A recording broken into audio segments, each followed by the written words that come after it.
All right, we are live. What's up, everybody? Hope you guys are ready for a great show. We got a full panel for tonight. We have a great topic discussion. Get your popcorn ready. Let's get it, y'all.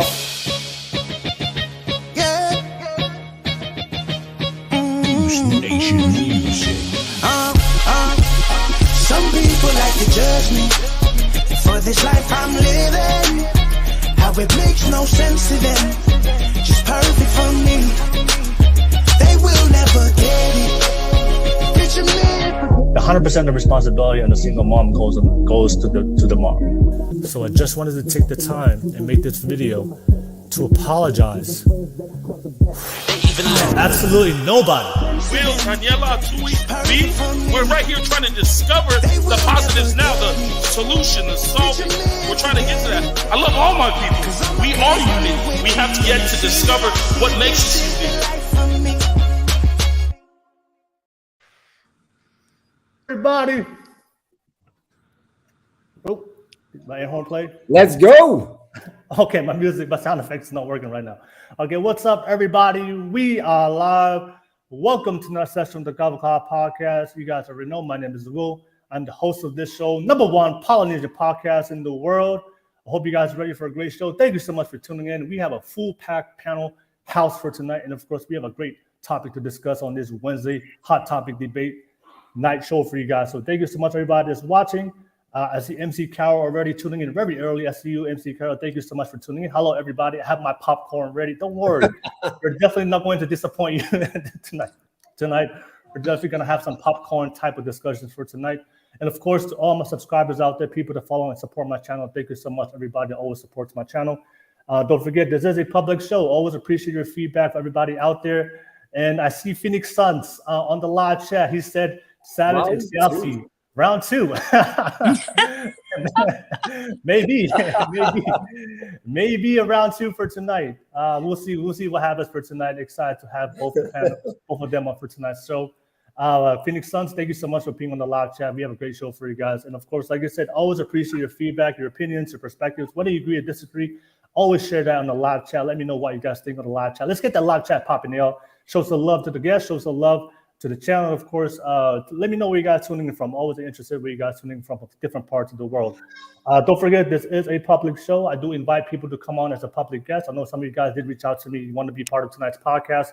I will post the link on the YouTube live chat. So if you're watching this from Twitch, if you're watching this from Facebook, you have to come to YouTube, and I'll pin it to the top of the screen. Click on that link, and you guys will be able to join the podcast. Whether you agree or disagree, I know I have a lot of haters out there, people that get triggered by my content, but I'm always open to have a conversation with the opposing opinion, the opposing view.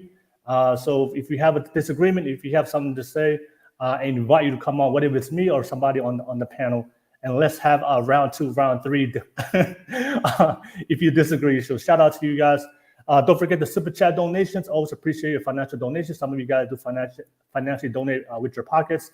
Every donation goes back to my podcast.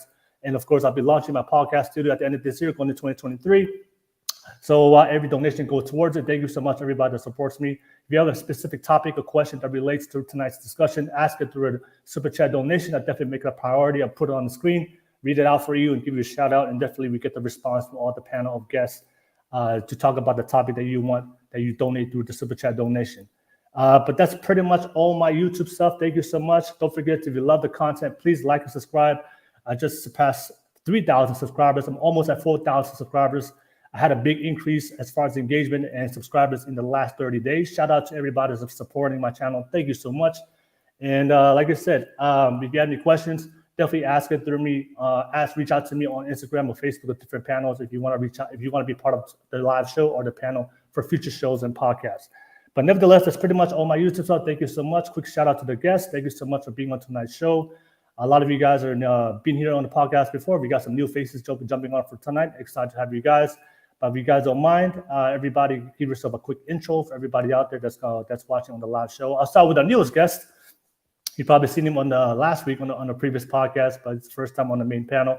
I'll pass it to you, Joe. Joe, give yourself a quick intro for everybody out there. All righty. Can you guys hear me loud and clear? Is my audio good? Yes, sir. All right. My name's Joe. I'm currently in big tech, and I'm an ex-con, and I'm part of the quote unquote 0.1% of men out there as far as income is concerned. And my specialty is UX UI design and also branding and marketing as well. All right. No worries, Joe. Thank you so much for being part of the podcast tonight. Shout out to you. Thank you so much. And I see Mao Nomani on the live chat.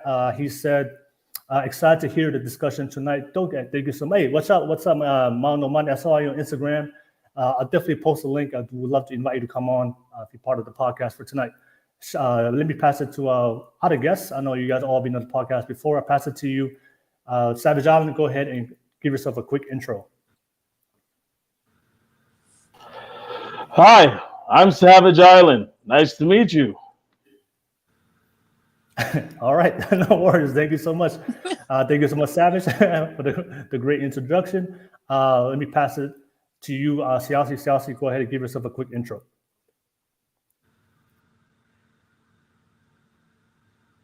Oh, you're on mute, Siaosi. It's mute. I knew that. How's everybody doing? Siaosi Bey Mao here. Just want to say hi. Thanks for having me back. Round 2 it is. I don't know what's going to be about, Savage, but bring it on. Bring on everything else, and let's leave it here on the floor. Love you all. All right, no worries. Thank you so much, Siaosi. Thank you so much, fellas. Thank you for the great intros. Let me pass it to the ladies. I'll start with you, Rose. Rose, go ahead and give yourself a quick intro. Hi, I'm Underground Rhodes. Hopefully, I'm the voice of reason between those two. That's about it. I'm all about positive vibes. All right, no worries. Thank you so much, Underground Rhodes. Positive vibes. Definitely support that. Let me pass it to you, Heta. Heta, quick intro for everybody out there.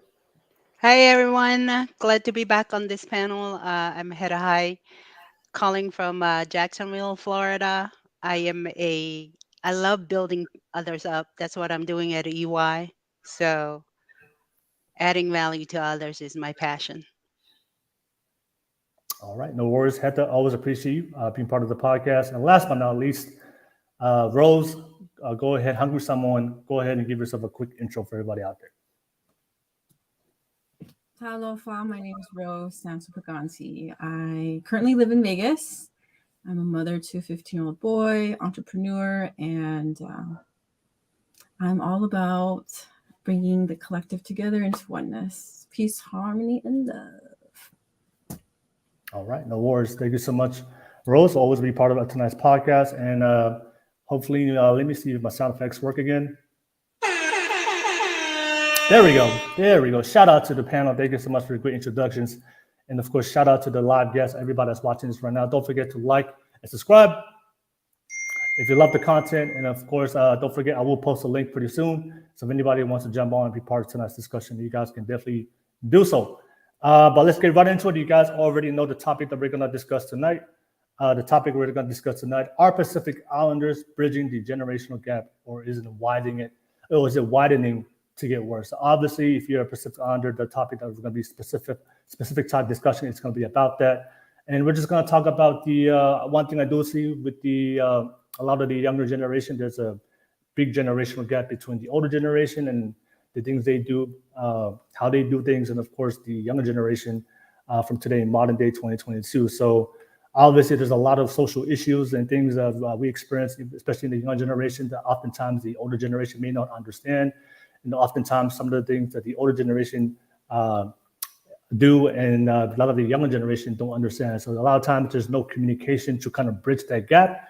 So we're going to have that open discussion for tonight. But before I go to the first topic that we're going to discuss, I just want to hear everybody's general thoughts about tonight's topic. And then we'll go into the different topics I have prepared for the panel. So let me start with our newest guest, Joe, here for the first time. Joe, what's your quick initial thoughts about tonight's discussion? You know, our Pacific Islanders, are we bridging the generational gap between the many things that we don't see eye to eye on between the old and the new, so we can progress and move forward, or you think it's widening and just getting worse? Go ahead, Joe. Well, in my case, I do believe that it is widening. Just going down the pathway of becoming an entrepreneur after going to school and being taught the traditional ways of what or the older generation think is success, there is that pushback. And so my thoughts on the whole entire conversation, just in and of itself, is that I do believe that the older generation is kind of that gap is widening between us. All right, no worries. Thank you so much for sharing that, Joe. Shout out to you. Thank you so much. Let's pass it to the ladies real quick. Pass it to you. Underground Rhodes, what do you think? Do you think the generation, your initial thoughts for tonight's topic, is a generational gap? Are we bridging that generational gap, or is it widening to get worse? Go ahead, Rhodes.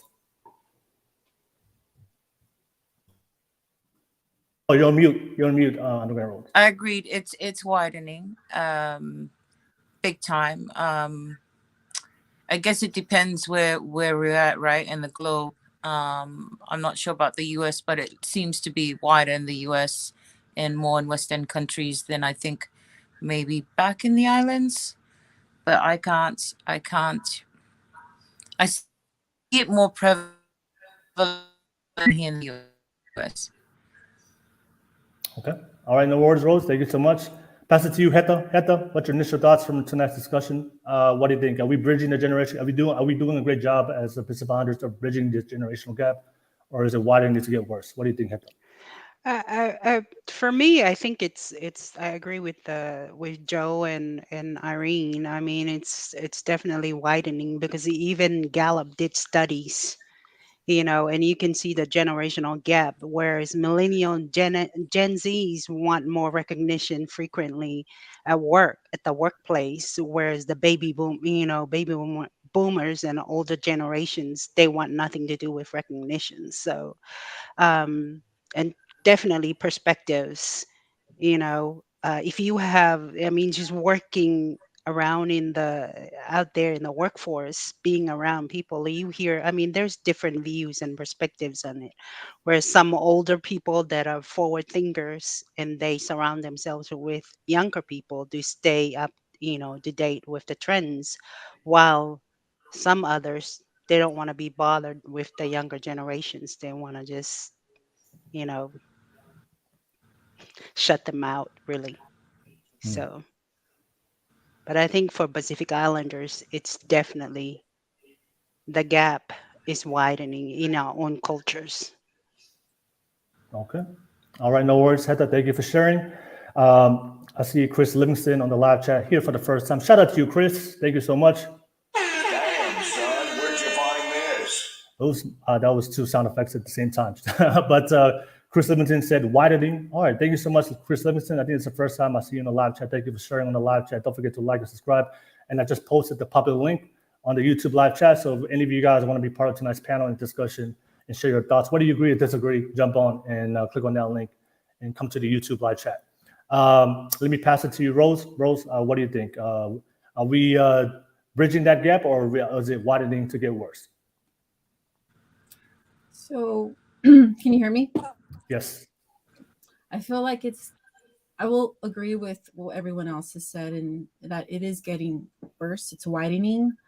I feel like a lot of it, especially after my generation, a lot of it's happening because my parents are immigrants. So my mom's from Samoa, and being here, growing up here in the US, having my own child and seeing how he is, there's a huge difference when your parents are immigrants and when your parents are not. There's less respect with the younger generation. There's less gratitude. They're a lot different than either I could ever fathom because of this huge gap that we have. And it is widening, getting worse. So that's what I have to say. Okay. All right. No worries. All right. Thank you so much, Rose. Appreciate for sharing that. And let me pass it to the last one, two fellas. I'll start with you, Savage. Savage, what's your thoughts, initial thoughts for tonight's topic? Are we bridging that gap, or is it getting worse? Well, I mean, if I'm being honest, just from my personal experience, I think we are bridging the gap in the most positive, the best way. Hey, somebody quiet that baby down. Is that mine? Anyways, yeah, we definitely are, because it's foremost evident on the social media. Whenever I see young, not even just to youngins. I'm seeing our elders on TikTok, on Instagram, on Twitter. You know, in times where they couldn't really alleviate the struggles they were going through, they're now being able to do that. How, you know, I worked 4 jobs, I worked 5 jobs, I took care of mom and dad, and now I'm watching my kids grow, going to college, and that to me is inspiring because if nobody's paying attention to that, then you're only, you know, in the most selfish way, you're kind of dismissing not just their existence, but their struggles to how any of us might have got here. And that's just not categorizing one group, not the Tongans, not the Samoans, like Pacific Islanders in general. Knowing how the migration started back in the early 1900s, right? The Hawaiians coming over first, then the Samoans, then the Tongans, by of course the labor force, military, and religion, right? All three of those categories, we started to feel everywhere we could, going from places like Texas to Florida, Utah, California, more prominently in the Hawaii, and trying to fill out these areas as quick as we could. And I'll be honest with you, you know, not making it a racial thing. Out of every group, the Asians, the Indians, immigrants coming through, I honestly believe as soon as we got here and hit the ground running, we had to pick it up like with no information at all, no clues. We didn't have the Chinatowns, right? We didn't have the pipelines in order to feed ourselves the information. So just like the navigators before, we were navigating not through the ocean, but through like every avenue that we could in every work category, whether it was electrician, railroad, you know, like I said, with the military, you know, even, you know, in the food industry, like there's history out there that is available that we can learn right now. But as far as we bridging the gap now, that's what I love about social media. There are people documenting their life every day. Siaosi does it like every day.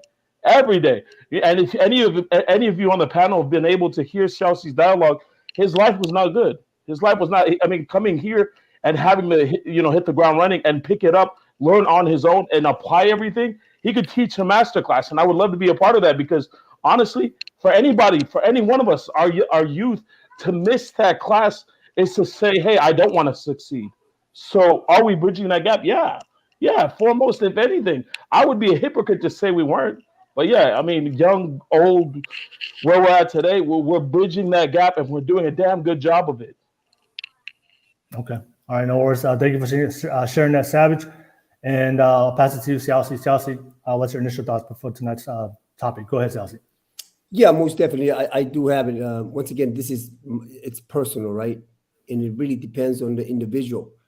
In your conversation, how you're bridging that conversation, because it is about having that conversation with the younger generation and having them be heard. I have it in the way that I live my life.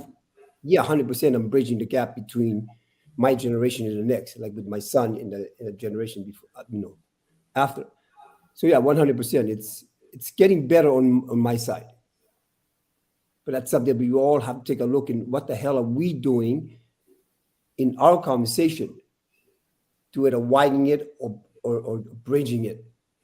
So that's once again, you have to take a look at what are you doing with that conversation with the next generation to bring it in.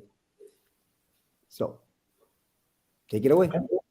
All right, no worries. Thank you for sharing that, Siaosi. Appreciate that. And yeah, thank you so much for everybody that's watching right now. Shout out to you guys. Thank you so much. But before we go to this, before I bring up the specific topic, did anybody want to respond to anybody on the panel based on what everybody shared, or are we just good to go? Anybody? Yeah, damn, Savage. You went from taking off from cutting off what we've done in the past in terms of our ancestors, like the hell with. How do you go from the hell with the way that we navigate it and we're not special all of a sudden, like uplifting it? Welcome back to life. Good for you. Like welcome back to reality. I mean, welcome back. All right, no worries, no worries. So yeah, so I guess the first thing I do want to go dive into and we can discuss for tonight. I guess the first generational gap. One of the things I saw on social media as I was doing my research for the things that people, a lot of young generation have a problem with. The first thing I want to talk about is there's a lot of young generation Pacific Islanders. They're saying is a lot of their parents don't support their dreams and ambitions and the things that they want to do for their life. A lot of times the standard of success, usually in the Pacific Islander community, is usually go to college, either go to college or maybe go into the same industry either your parents did. But if you decide to go on a different path, especially if it's a path that's untested, that's never been done before in your family, in your generation, that's unfamiliar, a lot of times, your parents will just say, why are you doing that? That's stupid. Why don't you get a real job? Why are you chasing a fool's dream, ambitions and goals and dreams, right? So that was the common thing I saw on social media. A lot of the younger generation was posting, and I do want to play a clip real quick. It's a podcast I did last year with Paul Tuivai, rest in peace. I did a podcast. He passed away, but I did a podcast with him, and we talked about this specifically. And I want to play this clip because it truly embodies the conversation between the young generation and the older generation, the struggle for a young man or a boy trying to explain to his parents that he has a passion or a skill, a thing he wants to do, but it's never been done before in his family. So a lot of times there's going to be a negative criticism, or your parents can try to encourage you to give it up and just get a 9-to-5 job. So it's about 2 minutes. Just bear with it. I'm gonna play the clip real quick. We had a great conversation, and then I'll come back to you, panel, and then we'll get everybody's thoughts and have the discussion. So let me play the clip real quick.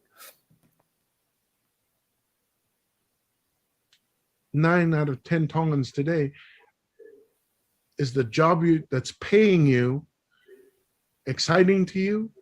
The answer is going to be no. Yeah. They're doing what they have to do because that's a responsibility to their family and their community.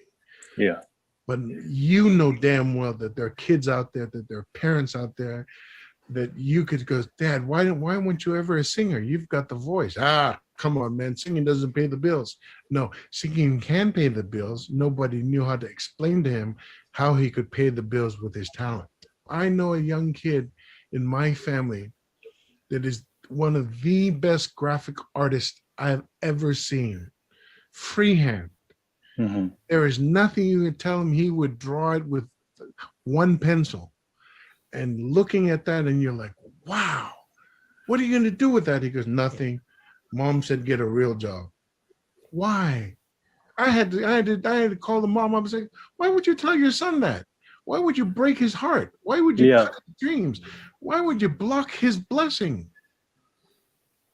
And well, he goes, nothing can give. So I went through and spent 2.5 weeks showing every single graphic artist that I could find out and how many millions they make in drawing cartoons and drawing images. Mm-hmm. I said, look, this person right here charges almost $1 million per sketch. And she goes, my son is better than that. I said, exactly. Your son is better than that. Yeah. And you told him no. Yeah. We as a people have got to stop telling our kids or telling our people that have the natural talent, blocking their blessings because we don't know. Yeah. We only know what we know. Yeah. So this is an encouragement to any kid out there. If you have a talent that you are passionate about, educate your parents so they understand why they need to let you be who you are in that space. All right. So that was a clip, man. That was a great podcast I did with Paul Tuivai.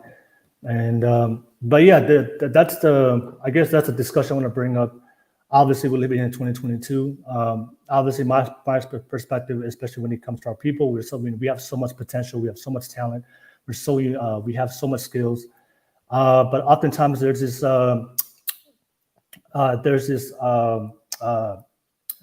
expectation, or that we're only good at sports, we're only good at physical labor jobs. And of course, we live in 2022 where we have so many opportunities here in America, but oftentimes I see a lot of kids that they have the potential, they have a talent, they have a dream that they want to pursue, but oftentimes it's misunderstood because their parents have never done before. They just don't know. So they oftentimes tell them just to give up. So that's the first thing I want to break down and talk about, how we can bridge that gap. So that way, a lot of Pacific Islanders out there can pursue their dreams and goals. And like I said, there is, everybody has the ability to do something, but sometimes people just need that encouragement from their family members. But let me pass it to you guys. What do you guys think? And anything you want to add on to that discussion? How can we bridge that gap, especially for the older generation, if they may not understand the younger generation's ambitions, goals, or talent or skill that they have that can make a difference in their life? Let me start with the ladies real quick. Heta, what do you think about that topic? I totally agree with what Paul said, right? But here's the thing when we think about talent, because like I said, I'm passionate about Clifton Strengths, and Clifton Strengths is all about unleashing your talent.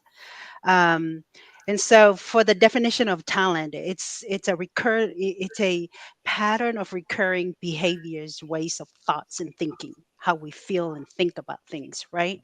It's the things that we do naturally without even thinking about it twice. Um, I was teaching a couple of my nieces, and I was telling them, when you see these things your kids are good at, encourage it, because those are things that come naturally to them, right? And there are studies out there, people who uses their strengths, which is our strengths, right? What he's talking about. And if we sometimes we can educate, we can educate our parents and try to tell them about what it means and how our dreams, and some may, support, we may get that support, and sometimes it's like you said, go get a real job, right? But it's like, I'll use myself, like I'm a business consultant, and I look forward to going to work. I love what I do at work. I bring energy to work. It's because I'm doing things that align with my talents. I'm a restorative, problem solver. I am great at that. So doing that, if we help educate our kids about their talents, and let them know about it, even the younger parents, that have not heard of Clifton Strengths, but sitting there and explaining to them, because some of them, most of us, we think of talent as like maybe singing or drawing, or it's all that kind. And we forget about creative thinking and all the other things that we do. The things if we just do naturally that, you know, we do it better than anybody else. Um, but to bridge that gap, sometimes if your parents don't listen to you, I would suggest just go somewhere. I was just reading one of my mentors, and he's like, go somewhere where nobody knows you, nobody, you don't know anything, and you just learn whatever in that environment. Siaosi did it. He moved to San Diego. I mean, I left, joined the army, know nothing about it. First generation went back to college, but these are things, if you look at people that are successful, is because they step outside of their comfort zone, you know, go above that fear and go after your dreams. Because if you sit there 5 years more from now, you're still in the same position. Okay. All right. No worries. Thank you for sharing that, Heta. I see Samuel Limon on the live chat. Samuel said on the live chat, he said, happy our elders are honored. Shout out to Samuel. Thank you so much for being on the live chat. Always appreciate you. And he said, let's build. Yeah, definitely. We got to build, especially bridging the generational gap. Let me pass it to you, Rose. Rose, what do you think? How can we bridge that generational gap, especially when the younger generation want to bring up their goals and dreams and ambitions, things they want to pursue, but oftentimes it's not supported by their parents or the elders. What do you think, Rose? We should definitely support our kids, our youth, in every way we can. Support their dreams, encourage them, become mentors to a lot of them. Me growing up personally, my mom, she always encouraged both my parents encouraged me, my siblings, to do whatever we were good at, and whatever our passion was. So there was never a no. My mom was always yes, yes, yes, go, go, go. And with that, I didn't know how. I just knew that I had permission to. And that's where I look towards my coaches, my teachers, my mentors, my leaders for the how.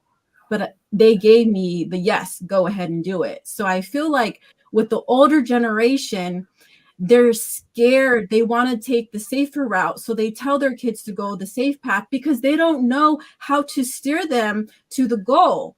If they had that that community that was encouraging and they knew of, hey, you know, I know someone that can help you with whatever you're passionate about, then I'm sure that they would say yes and they would encourage it if they knew someone that could teach their children, show their children how, but they didn't know any better. So that's why they went the safer route and said no, because they were thinking about security, as any parent would. You're always thinking about safety and security for your kids first and foremost.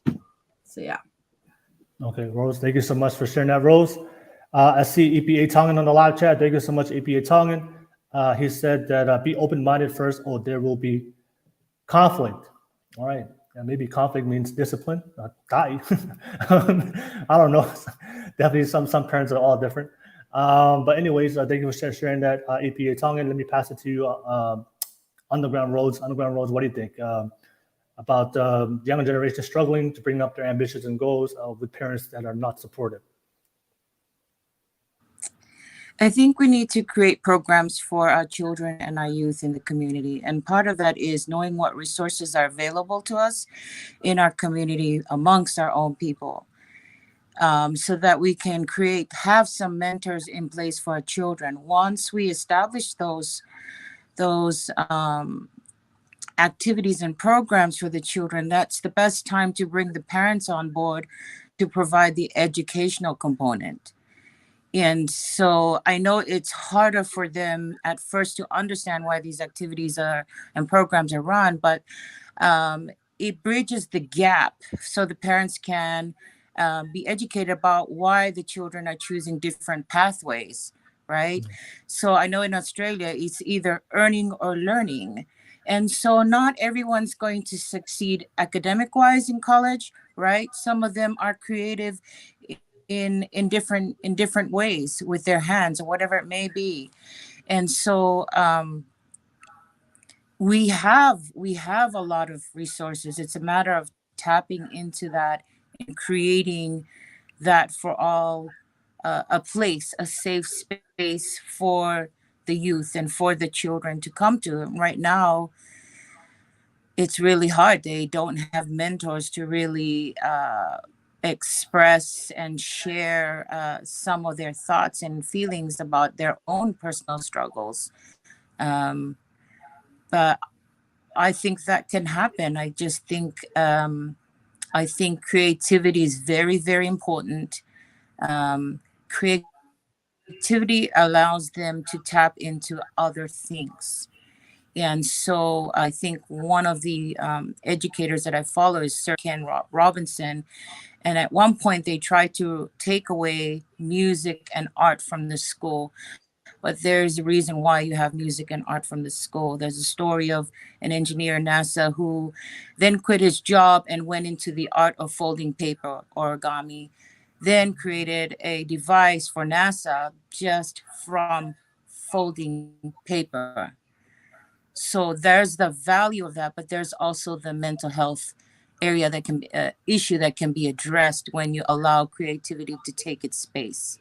So that's just my thoughts, and from my own experience from being involved in the community with children overseas. Okay. All right. No worries. Underground Rhodes. Thank you for sharing that. All right. Let me pass it to the fellas. Fellas, what do you guys think? I'll start with our newest guest, Joe. Joe, what do you think? What do you think about Pacific Islanders out there pursuing their goals and ambitions, and their parents not supporting it? Go ahead, Joe. So, I mean, for me, this hits this hits at home for me because I was one of those kids. And Heta brought up actually a really good point, stepping outside of the box. And the way that I was raised, my parents, they took that typical route, going to college and then getting a job and staying at that job for how many years now. And so for me growing up, it was kind of heartbreaking because it was like I just wanted to be outside of the shell for myself. And it was like everywhere, didn't matter what I did, didn't matter where I went. It was just always like, oh, you're not Holly, you're not Balangi. We don't do those kind of things. And it was more like that for me. And then once I became an entrepreneur, it was like, I had a conversation with my father, and he probably might see this, but I'm sorry, Dad. I kind of have to throw you under the bus right now. With my dad, he told me, you should work on yourself. Like you should stay in construction, and you're on a good path right now. And then another thing is like my stepmother, she had told me, you shouldn't talk about the fact that you've gone to prison, that you've gone to jail. And so for me, it was crazy, because it's like now I'm first gen for a lot of things in my family. I'm first generation Ivy League. I'm first gen six figures right out the gate from going to school. I'm first gen for becoming an entrepreneur. I'm first gen for a lot of stuff, that otherwise, like how everybody else has said, you know taking the safe path. And so for me, it was more along the lines of just keeping my head down and pretty much ignoring my parents, ignoring what they told me, ignoring what they said. And it wasn't just my parents, it was also other family as well. And I can't speak for most people, but in my case, like I grew up around the LDS community. I mean, currently I live in Utah. And so like there wasn't just a push and pull from the older generation, but there was also a push and pull due to the fact that most of my family was religious, and here I am, the black sheep of the family.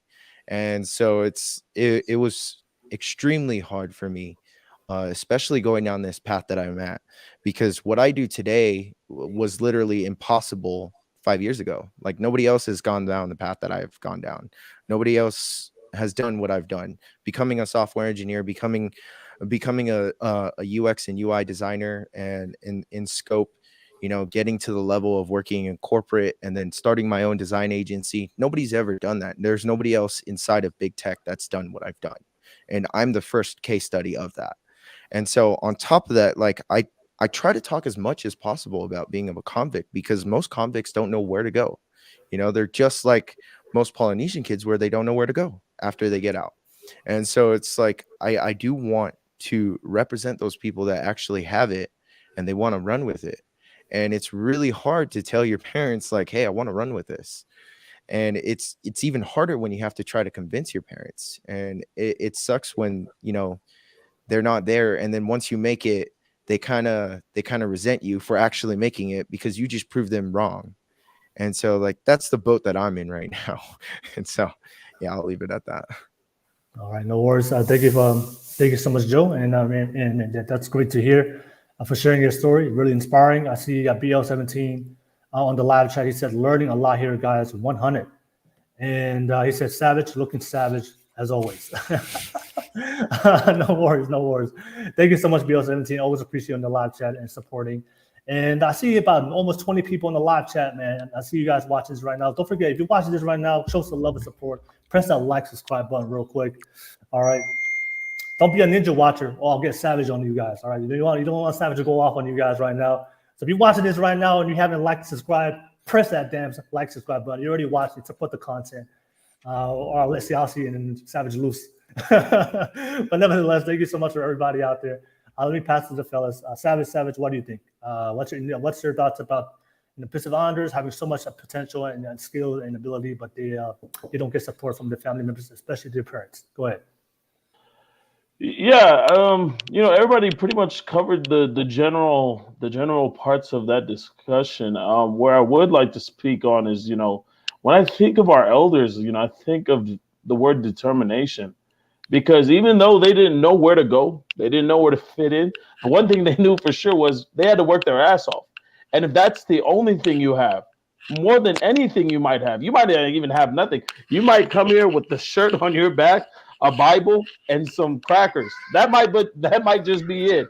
But with those little details, with those little aspects, these elders are so far ahead in their life, where their fathers, their grandfathers, and their great grandfathers could never see that in the future.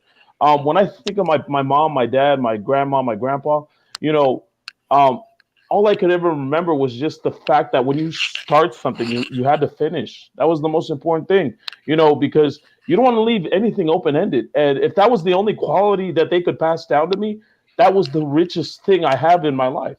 It's the most, I don't need the money to be wealthy. If I have to show you my bank account to prove that I'm rich, well, that it says a lot on the surface. But, if you lose that amount of money that you made, the question would be, could you make it back?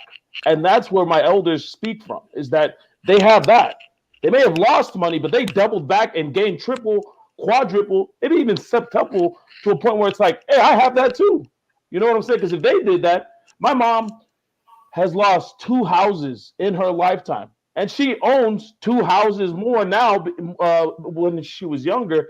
And that's ridiculous. There's no possible way. She came here, didn't speak English. She didn't know too many in networking and how to get in those upper areas to where she could have the proper conversations about money. Because if you want to make money, you have to get in the conversation about money. You can't talk about nickels and dimes with people who only know nickels and dimes. Even if you have to bullshit, you have to fake it till you make it. You have to have a mouthpiece. That's what some of our elders did, right? The spook who sat by the door. A lot of our elders had to break through those avenues to be the first. And even if they bullshitted, I don't give a damn. I'll tell you right now personally, I'm grateful for that. I don't care if you had to make a fool of yourself. Because the one thing I can tell you right now, this generation and the next generation appreciates it, even though they're unaware of it. Because any of us to go back in that timeline, back in those days, we wouldn't survive. I'll tell you right now, I told you the last podcast that I couldn't exist with our ancestors. I'm not a killer. I couldn't do it. So it's just to go back 40. I mean, we're within 100 years when my grandpa was last alive. My grandpa worked 3 jobs. He only owned 1 car, and he had to drop off all 6 of his kids to their jobs, airports, janitors, car mechanics, and still had to go and work and take care of his stuff. And all he wanted to do was get home and watch wrestling. That's it. He wanted to get home and watch wrestling.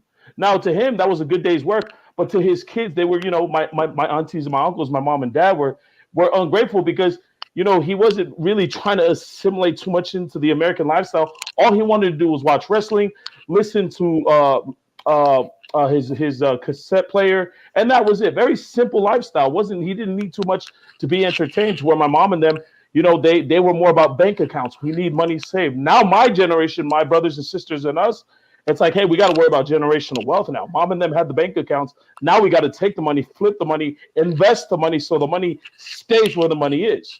You know what I'm saying? But that's a conversation we're not established yet too well, because right now, this belief that us and the elders are bashing heads. If me and Siaosi have improved one thing, was the last time we bumped heads was miscommunication, but we did come to a common ground, because after that podcast, I even told Siaosi to his face that, you caught me off guard. You really did, because when I said on social media that Tongans were stupid, none of the youth, none of my age group came to answer or call me out. You were the only one. And that was the right way to do it. Was like, hey, if I'm going to make such bold claims, someone has to call me out on it. And he did. And I told you too, Will, the reason why that's an important quality, because it tests authenticity. How do you know you're going to jump into this field of work and know you're going to get anything out of it? You got to step up and call it out for what it is. And, I'm grateful to the elders for doing that. And honestly, right now, we're really far ahead, and we're only second and third generation in this shit. Second and third generations into this shit we call America. All right, no worries. Thank you so much, Savage, for sharing that real quick. And I see, thank you so much, Mo, for jumping on as a public guest. I'll definitely come to you. Appreciate that. Don't forget, I do have the public link on the live chat, so if you guys want to jump on as a public guest, definitely click on that link. And don't forget, Toko, I see Toko Raider on the live chat. He said, what's good, family? Hey, what's up, Toko Raider? Always appreciate you being on the live chat. Always thank you for your support. I wouldn't say anything about your Raiders. They're struggling right now. But anyways, thank you so much anyways for being on here, Toko. But nevertheless, let me pass it to you, Siaosi, and then I'll come to you, Mao, and then, of course, we'll open up for open discussion and whether we agree or disagree. Go ahead, Siaosi. It's all you. Yeah. First of all, I have no idea who that guy is. Like, Savage Ari is a completely different person. Like, I hope you guys take notice that he's no longer the a-hole that he used to be. Like, really get that. Your conversation is completely the other has gone the other way. So something has happened in that whole conversation that we had, or you have really taken a good look at yourself. And I just want to acknowledge that. I just want to acknowledge that your conversation has shifted. Whatever it is that you have done, keep up the good work. And Will, can you repeat that question, please? Because Savage was off the wall. No. What's your thoughts? What's your thoughts on the younger generation struggling to be able to communicate their goals and dreams to their parents, but the parents shut them down and don't support them? How can we bridge that? I got that. So I have it that we all have a listening of our parents and our grandparents, and it's very small. We have a listening of our parents that they are very small, and that we have a sense that your generation knows everything. And I want to go back to what Savage has said. They got here with nothing and they made it. They brought you into this world. So what we have to do is what you have to do, we all have to do is take a look at ourselves in the way that we are. You have to take a look. They've done what they've done. Right? They've done what they've done. What do we do at this?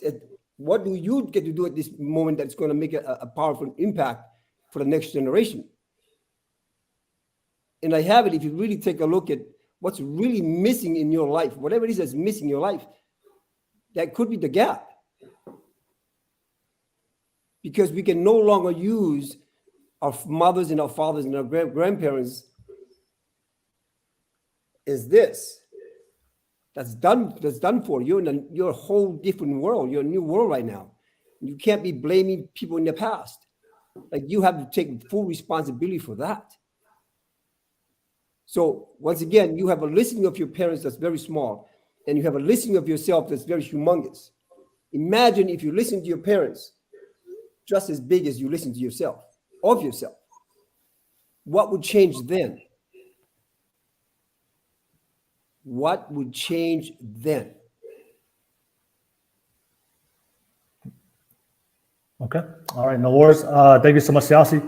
Thank you for sharing. And I see Toko Raider said, he said, why, Will? Hey, you already know Toko Raider on the podcast. We keep it real. We keep it unfiltered. We keep it raw here. So I got to keep it real with you. You know, if the truth is too hard, this may not be the podcast for you, but you already know how we roll here, Toko. Anyways, thank you so much, Siaosi. Let me pass it to you, Mao. Mao, thank you for jumping on as a public guest. What are your thoughts on discussing bridging the generational gap? And we're talking right now specifically about Pacific Islanders who want to pursue their ambitions and goals and dreams, but they're getting shut down by their parents because they think it's a waste of time. What do you think, Mao? Yeah, can you guys hear me? Yes, sir. First off, Will, thank you for the opportunity and for the platform that you created. I think this is awesome for the Pacific Islander family to come together. And thank you to the rest of the panel for allowing me to speak on the topic. Anything that I say is just from my own personal experience, and I say it with respect. And in my experience, I believe for me, it's a two-way street, right? Kind of similar to some of the points that Siaosi had pointed out.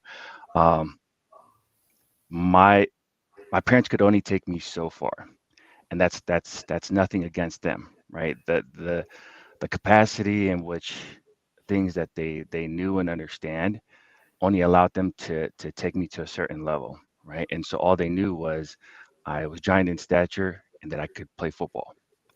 And so to them, along with other folks in the community, this was the way to not just a way out, but also a way to provide a living. And make something of myself, right? But for me, there's more than just football, and it took kind of two sets of parents, I guess, in my personal situation, to be able to achieve some of the things that I've been able to achieve today, right? And so being able to, I guess, branch out and be able to consume some of the resources that are available to kind of elevate where I wanted to be. It's not that my parents never supported me and what I wanted to do, is that they didn't know how, right? And I think that was the key in my personal situation. And so having the understanding to get to where I am, I think it was up to me to go back and educate them in how they could support me or how they can work with others in the community to support kids in other aspects or aspirations that in which those kids want to achieve, right? So I think to me, I believe it's a two-way street. um, Old dogs can learn new tricks, in my book, right? And so it just takes the willingness to learn and the willingness to share, and that two-way street for both to rise. um, and I believe that's where that gap can kind of, you know, become much closer, than creating that divide.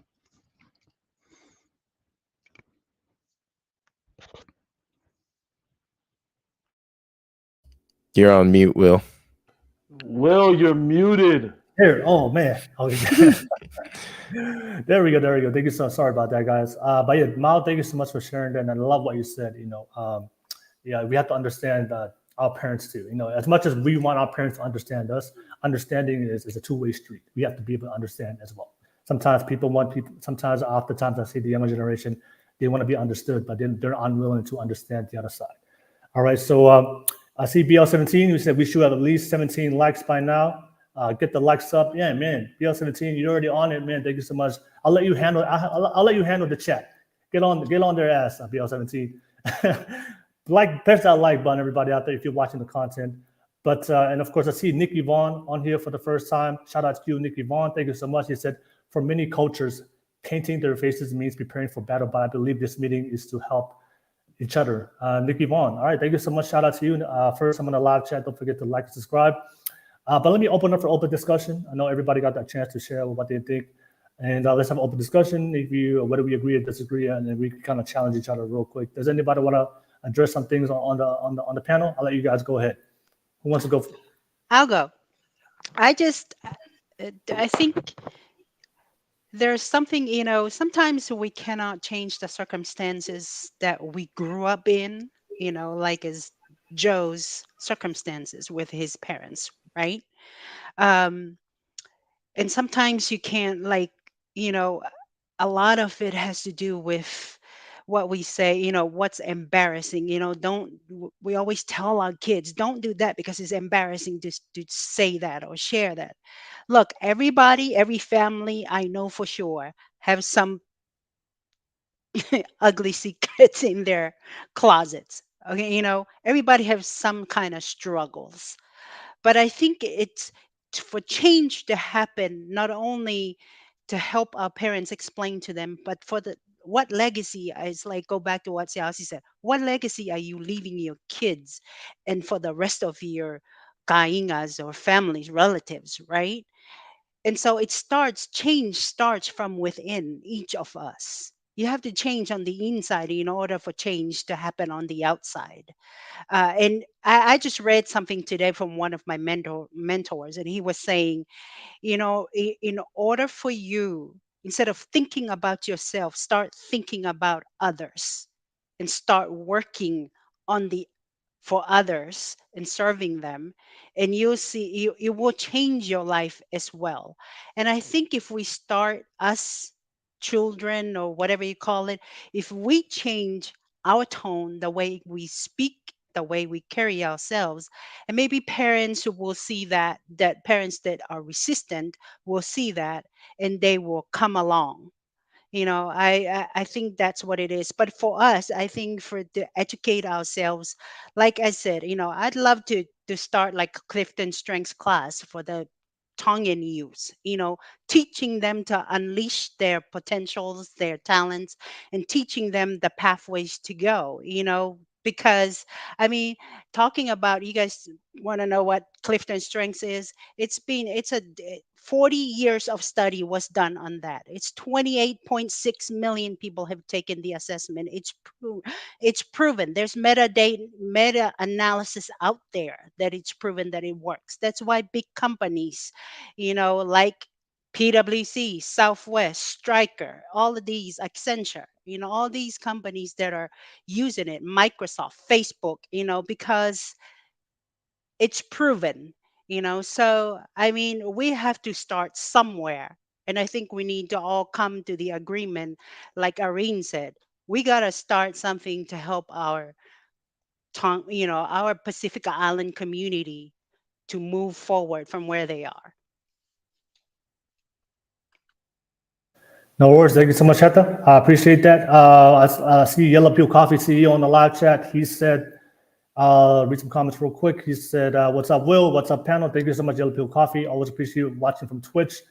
And, but yeah, thank you so much, Heta. I'm going to pass it to the panel. Anybody want to respond to anybody? Anybody want to? I'll go ahead, Savage. Go ahead. I don't want to respond to anything. I wanted to respond just generally. Well, first to Nikki Vaughn's comment. If you only believe battle exists in the physical grounds, then you miss the spiritual and the mental. So if that's how you take battle, that's you, brother. But this face mask I showed, that what I wear here represents who I was before and who the ancestors came. I mean, this is not for me to, show off or, make a statement. You'll remember me after this, for sure about that. There's not one person who hasn't ever seen Savage Island and said, hey, you remember that guy with the face paint on him? What the fuck was that guy about? So that's one thing. Second, generally, like I quit my job. I'm a full-time content creator, and I'm grateful to my wife for taking the duties of just providing for our family just so I could do this, because I 100% believed in this. My mom doesn't know, nor does my mom watch this, and I hope she doesn't, because if she does, Mom, I quit my job. There's no other way I'm going to be able to do this. I can't wait till I'm 40. I can't wait till I'm 50. I can't wait till I'm 60. My grandpa wanted to be a wrestler. He didn't get to do it. I had an opportunity to do it. It wasn't for me, But the one thing I know for sure is I have a passion to create content, because it levels with people, and people gravitate to what I put out on my, TikTok, my Instagram, my YouTube. And why that speaks volumes to me, and why I want to take it full time, because I wasn't doing it before, was a conversation. And that's usually what it takes, is like, whether if you're not getting it from your parents, your grandparents, your elders, or your whoever you get your support from, the thing is as cliche as this sounds, you never know unless you go. You know what I'm saying?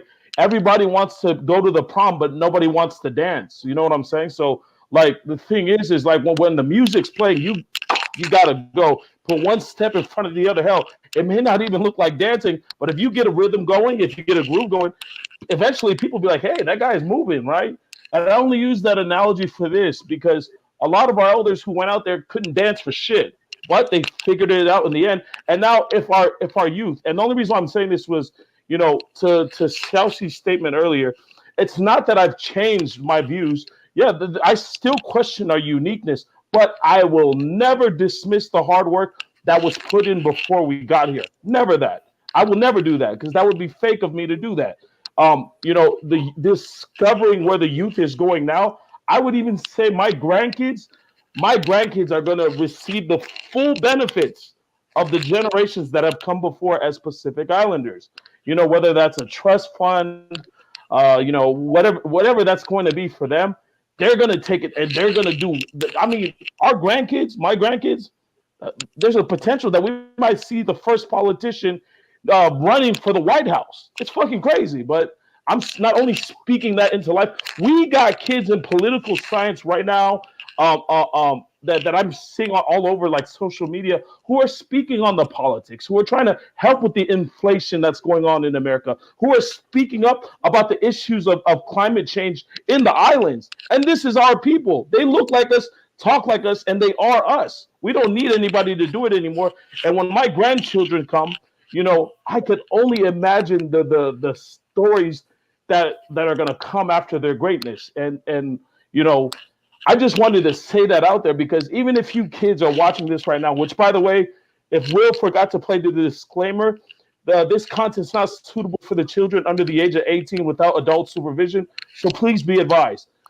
Keep in mind, children, it's only suffrage for a little while. Your mothers and fathers, your grandparents, you don't want to go through what they went through. Trust me, you don't. And I wasn't even there. So with that being said, let's just keep moving forward and take what was given in the past and run with it. All right, no worries. Thank you for saying that, Savage. Anybody want to add on or? Yeah, I would like to say a few things. So Savage brought up a really good point.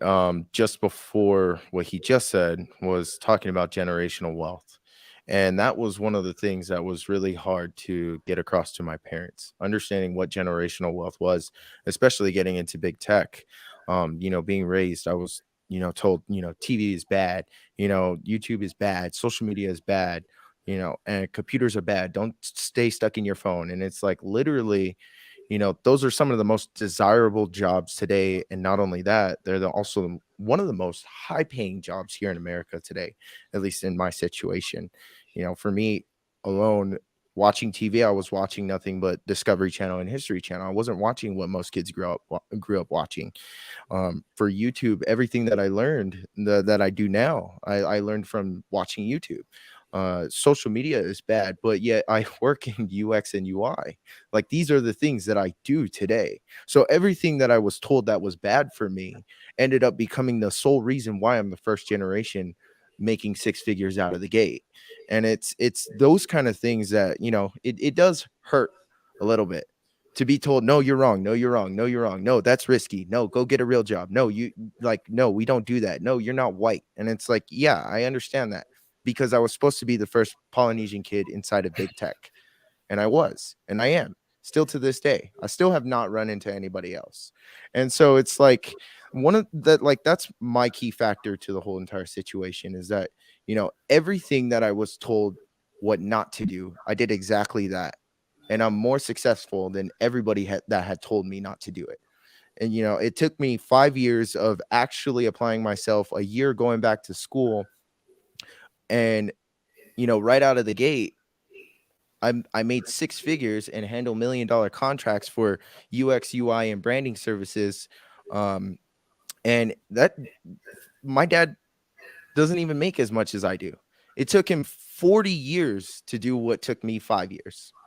And so it's like, I'm not trying to blame my father, like, hey, like, I proved you wrong, and try to be an ignorant asshole about it.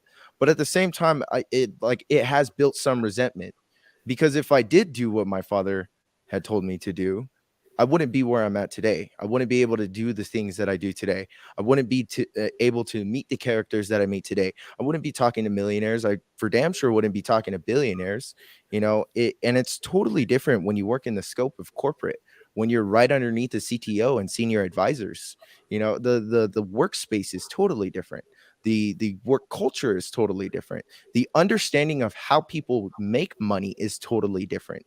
And also on top of that, the understanding of delegation, power, and perception. All of these things are different than what, for lack of better terms, the way that my culture has raised me. And it's like, no wonder why none of our people are in the space. And it's because I feel like most what the older generation, at least in my opinion, and from my experience, the older generation, it kind of feels like they don't want to understand. For the people here on the panel, I mean, at least you guys are trying to understand. You guys are trying to gain that knowledge. You guys are trying to move forward with the rest. But I feel like for me, in my personal experience, there was none of that. I had to figure it all out myself. And it was like, no matter where I went, everybody told me I was crazy. Everybody told me that, this is going to collapse in on you. Everybody told me that I was wrong. And I proved everybody else wrong. And so I feel like I really want to help our people truly understand these kind of things, because building generational wealth is one of the hardest things to accomplish, regardless of what your cultural background is, regardless what your religious background is, regardless of what path you go down. Like, these kind of things, and understanding these kind of things, you need to be in the space in order to fully comprehend them. You need to get down and dirty. You need to actually understand everything, encompass, and work from there. And then once you work from there, then you'll be able to give your children the opportunity that they wanted, at least the opportunity that I was never given because of everything that I've gone through. And so that's where I want to leave it at. Okay, all right, no worries. All right, no worries. Thank you for sharing that, Joe. And I see Yellow Pill Coffee got your back. He said on the live chat, he said, talk, tat, talk, Joe. All right, exclamation mark. Shout out to Yellow Pill Coffee. I'll pass it back to the panel. Anybody want to add on real quick? Oh, go ahead. Yeah. Siaosi. First of all, Joe, let me just acknowledge you for all the work that you've done for yourself. It looked like you build some courage as you're processing what your parents was teaching, especially your father. And it's just in my listening of you and your resentment for your father, has taken a lot of pride, has taken a lot from you. So I want you to consider that you needed your father to do what he needed to do so that you can be at where you're at. So you might want to really have that conversation with your father and really ask him, like, what was that for you? Like, have a real, authentic conversation with your father about what has taken place and where in his life, where in particular in his life that helped you get to where you're at. Because in my listening of your conversation, it's like I did it on my own. And I want you to consider that every single person that has walked through your life have helped you along the way. You didn't do it by yourself. I see where you're coming from. The thing is that I'm the person who reached out to my father. I'm the one who made the effort. And for me to sit back and say, like, you know, my father was just trying to shape me and mold me the way that he wanted to. The thing is that what I can't discount is that he wasn't there. Like, he wasn't inside the house. My parents got divorced, you know, and every time that he came around, it was one of those things where it turned into like, no, you should do this. No, you should do that. And it's like, dude, you're not even around. Why should I even listen to you? You know, you're my father. You're not my dad. You know, as much as he is my sperm donor, whatever you want to call it, he's a father to me. He's not my dad because he never raised me. I raised myself. I did do it by myself. Everybody left. Like, there was no siblings to turn to. There was no parents to turn to. Everybody left. I literally did it by myself. When I say I did it by myself, I mean it. I did it by myself. And yes, I did put myself in that situation. But I can't discount it at the fact that there was nobody to turn to. You know, it was either prison or figure it the fuck out. One or the other. There wasn't grandma that I could call. There wasn't grandpa that I could call. There wasn't mom that I could call. There wasn't brother, sister, cousin, dad. Dad was my last dish effort. And it's like, I do understand where you're coming from. I don't disagree with you at all. But the thing is that I was the person who tried to reach out to my father. Beautiful. And so, like, that's the reason why for me it does hit at home for me. 100%. Because it's like I tried and I tried and it's like my father missed my wedding, my father missed my daughter's birth, my father missed my graduation, my father missed my acceptance letter. He missed everything that was so important to me that made me go further than he ever could. Right. And so, like, that's where I'm at. Like, that's the reason why for me it does hit home. Yeah, it's beautiful, man. It's simply beautiful because it goes back to like the way that we're going to bridge the gap between that generation and you.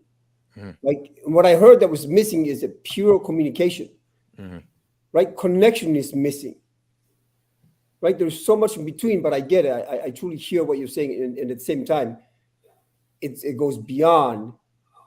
It goes beyond. It's a lot deeper than it is. So I got you. And at the same time, well done. And I think, can I just chime in? And I just think, Joe, the question is for you.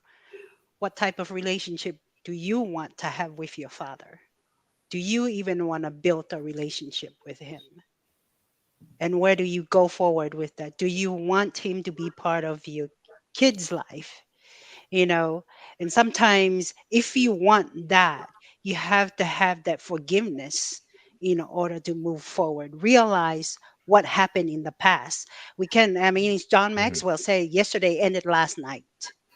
That is one thing we cannot control is time. Everybody's given 24 hours, but you have to think about what is it that what type of relationship do I want my father to have with my father? In order for you to move forward and your kids, I think that forgiveness, you have to forgive him for what he did, for not being there.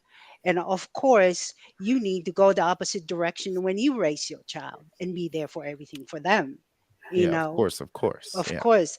But in order for you, like I said, you have to ask the question comes for you. What is it do I want out of life?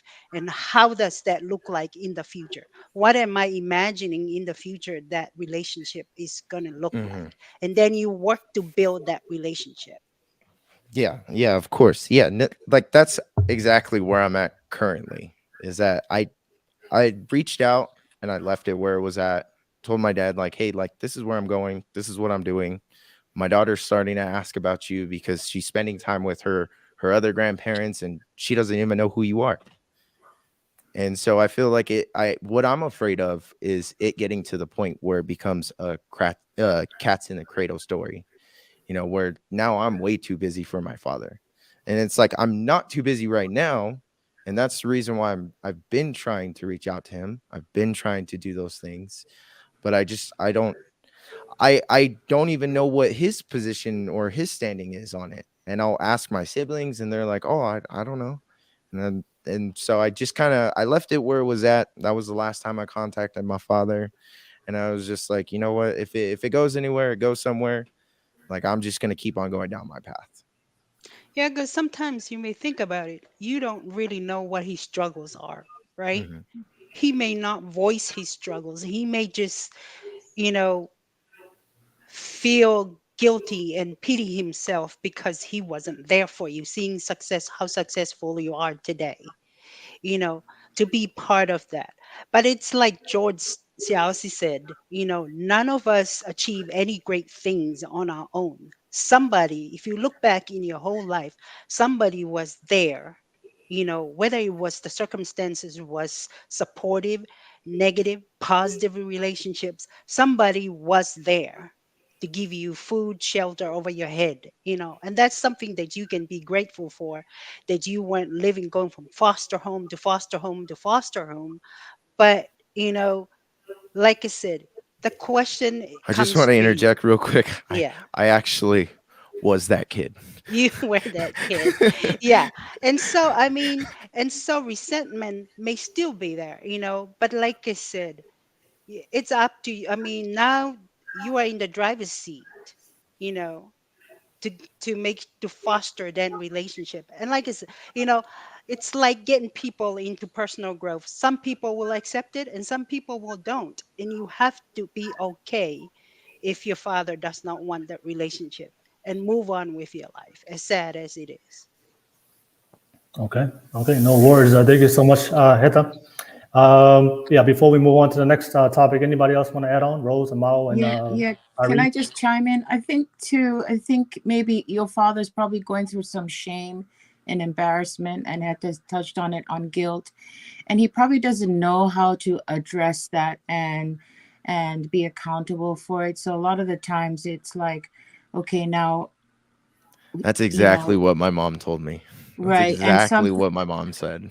right, and yes, and it could be just a matter of, okay, where does the mental health part come into our community?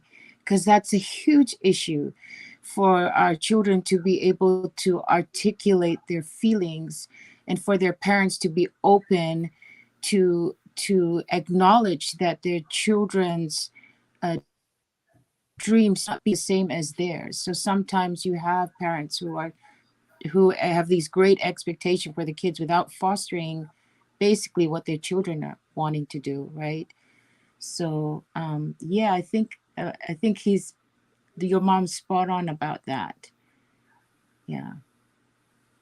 Okay. But keep All right, doing no what worries. you're doing. You went against the grain.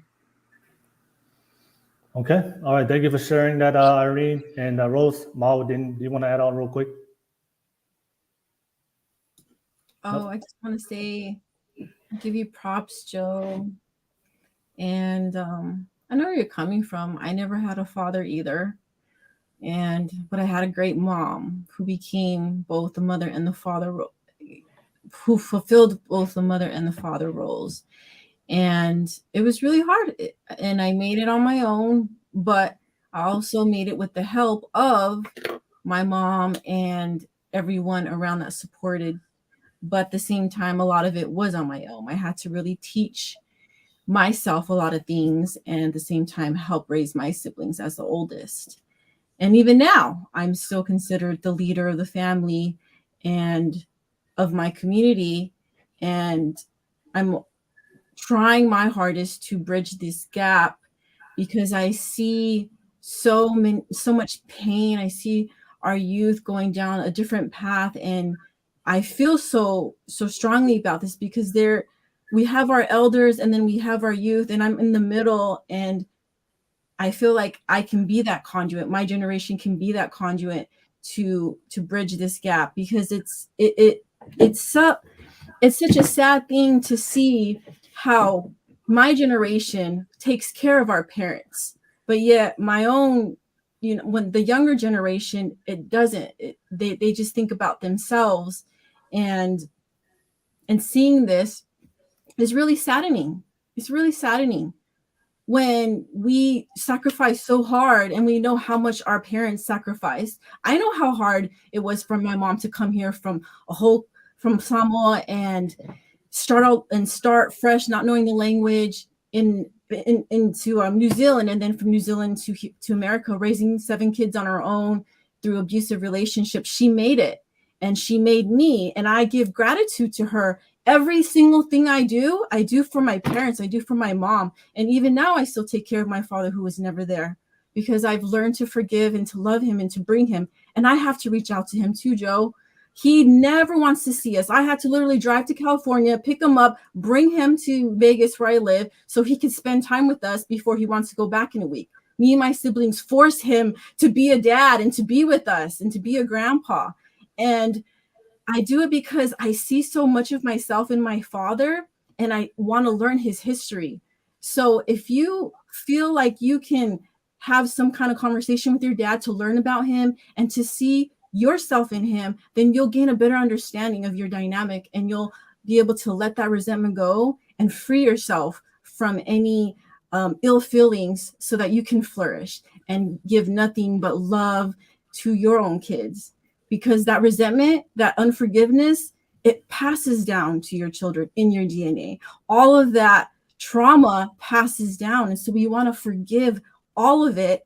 Forgive, and just let it go and move forward. And you're doing that, Joe. So I give you props. Thank you. Thank you. All right. Thank you so much for sharing that, Rose. All right. Mal, good? Yeah, I guess just a quick note. I just want to echo what Rose was saying, right? Mad props, just to your own personal development to where you are now. I mean, this may or may not be the case, but just from what I'm hearing, you're putting forth a ton of effort to hold that door open, right? And I would say major props to you on that. I know in my community, maybe in many others, usually when someone's not willing to put in the effort or doesn't want to be family anymore, that's it. You cut it off and you're no longer family. And so I think a lot of the exhaustive effort is going to come on your part on, are you willing to hold that door open? Are you willing to keep it open? Or would you like to close it? So you have many I think that's there. what I'm ultimately afraid of, is that like I don't want to shut that door, because then like I do chase that, as Rose was saying, that history that he had, because as much as I do resent my dad, I do believe that my dad is a very wise man. There was a lot that I learned when he was around, but it's just like one of those things. It's like, hey, I want you to at least, if you're not going to give it to me, at least give it to my daughter. It's like my daughter at least deserves that.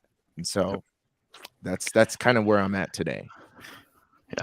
And I give you props for that. You have the keys. You have the keys right now, and keeping that door open. So mad props to you for one, willing to do so and continuing to do so. All right, no worries. Thank you for sharing, y'all. And I'm about to read some comments real quick, but I just want to share my thoughts real quick before we move on to the next topic. And I know we talked about getting mentors and finding the right path and surrounding ourselves with good people and all the positive stuff. But I'm gonna go kind of dark real quick, because I'm low key a psychopath, low key kind of dark. But at the end of the day, I totally agree with Mao and Siaosi. I do believe that at the end of the day, we wouldn't be here without our parents, off rip.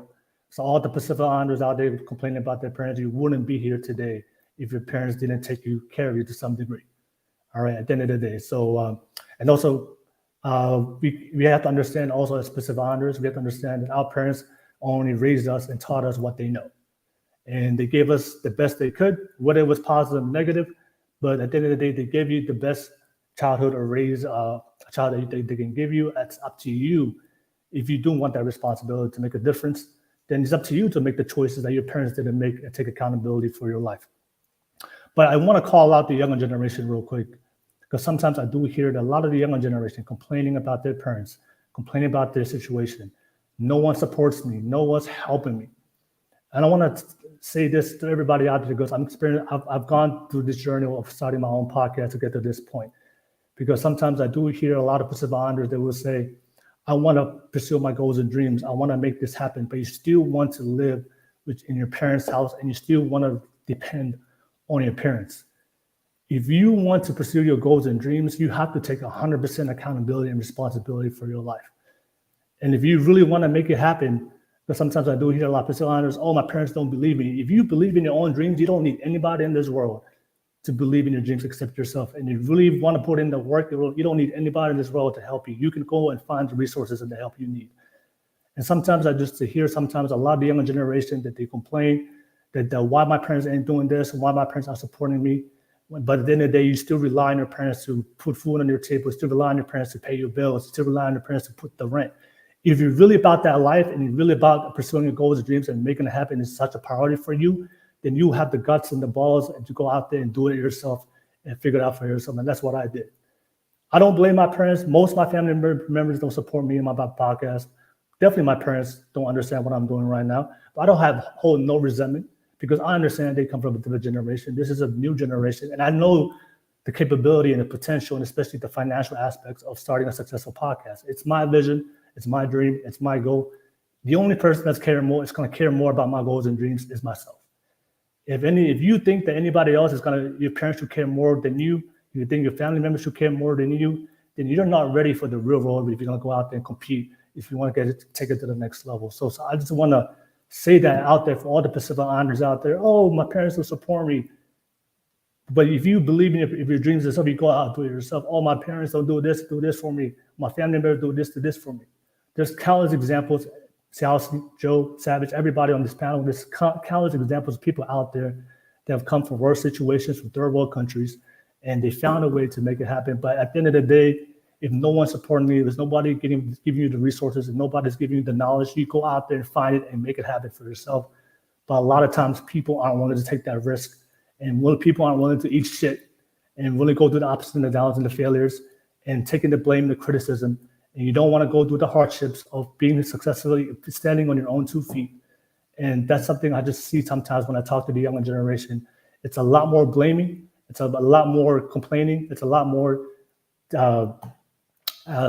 whining about why things are not happening for me, but I don't see a lot of effort, a lot of sacrifice, a lot more action. So I just have to, like I said, it's a lot. Sometimes I just see a lot of the generational gap of pointing fingers. But I don't know who said on this panel, sometimes out there in life, if you're not getting what you want, you're just gonna go out there and prove it to the world. And I know a lot of times we like to talk about positivity, but for me, I like the negative stuff. I thrive in criticism. I thrive in the negativity. So when people tell me it can't be done, okay, cool, watch me. People say, no one's gonna help you. Oh, cool, it's all right. I'll find the people. I'll make it happen. I'll go find it. And my whole life has always been this way, and I always found a way to make it happen. But I just see for the younger generation, there's a lot of complaining, but it's not a lot of action, not a lot of work. And like I said, your parents, at the end of the day, you wouldn't be here today. They gave you the best you can, but if you want a different outcome, then that's going to 100% rely on you. And when I see people say, oh, I need somebody else to support me, I need somebody to give me the resources, I need somebody to teach me, then you ain't ready. You ain't about that life. Just you say you about that life, but your actions aren't about that life. And Joe's a perfect example. And I've seen Siaosi and everybody out there. If you really wanted to make it happen, you wouldn't be talking. You already be out there making it happen. But if you're still waiting for somebody's approval, you're still waiting for the support, the validation of family members, then I say, like I said, you're saying you want to happen, but you ain't really about it. So like I said, I just wanted to share that for everybody, especially the younger generation. We got to hold the younger generation accountable as much as they want to blame the older generation. But like I said, if you want that outcome, and if you really want that for your life, then take that full responsibility and go stand on your own 2 feet and make it happen for yourself. But anyways, I just wanted to share that real quick for everybody out there. Let me read some comments real quick, and we pass it to the next topic. And I see G-Eazy. He said on the live podcast, he said, Will came with that fire. Oh, shout out to you, G-Eazy. Always appreciate you being on the live chat. Shout out to you guys. Let me read some comments real quick. I see Hitman 808. He said Rose with the fire. All right, shout out to you. He said appreciate you, Rose. We gotta thank you so much. Yellow Pill Coffee CEO. He said everybody out there. He said it's crazy to listen to this conversation as a Black man. We tend to think our struggles are our own culturally, but I hear y'all speaking about the same issues we do. Fathers knowing the home generational disagreements, struggles with cultural stereotypes. Thank you all for being so open tonight. Hey, thank you so much. Shout out to you over Yellow Pill Coffee. Always appreciate you guys. And I think I saw a comment real quick. Nikki Vaughn, there you go. He said, everybody, he said, it's best for everyone if I share now how I made seven-figure salary last. I made 5.8 million. Oh, shout out to you. Damn. All right. Yeah. Send me your social media info link. I definitely need to connect with you and see what you're doing. I need to learn from you. All right. And yeah, I think somebody here. Yeah, I think that's pretty much it. I'm just reading see if any comments I missed out from everybody out there. And RIP Nation said this about Siaosi. He said, I also want to say to the Togowa Siaosi, it looks like Arnolo without his classes. Ofatu. Totti. All right. Thank you so much, RIP Nation. All right. But let's pass it to the next. Topic that we want to discuss.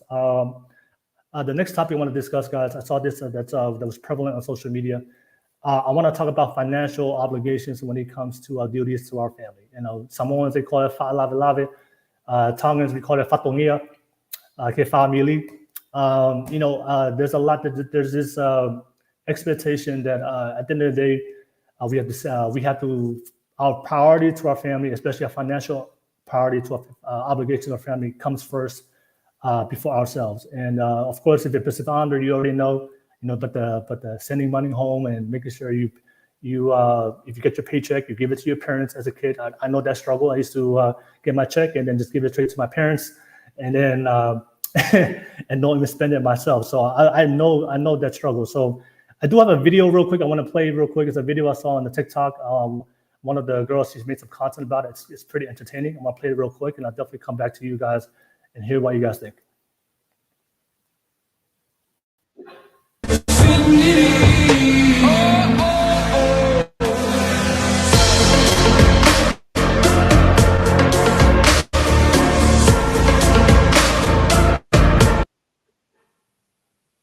All right.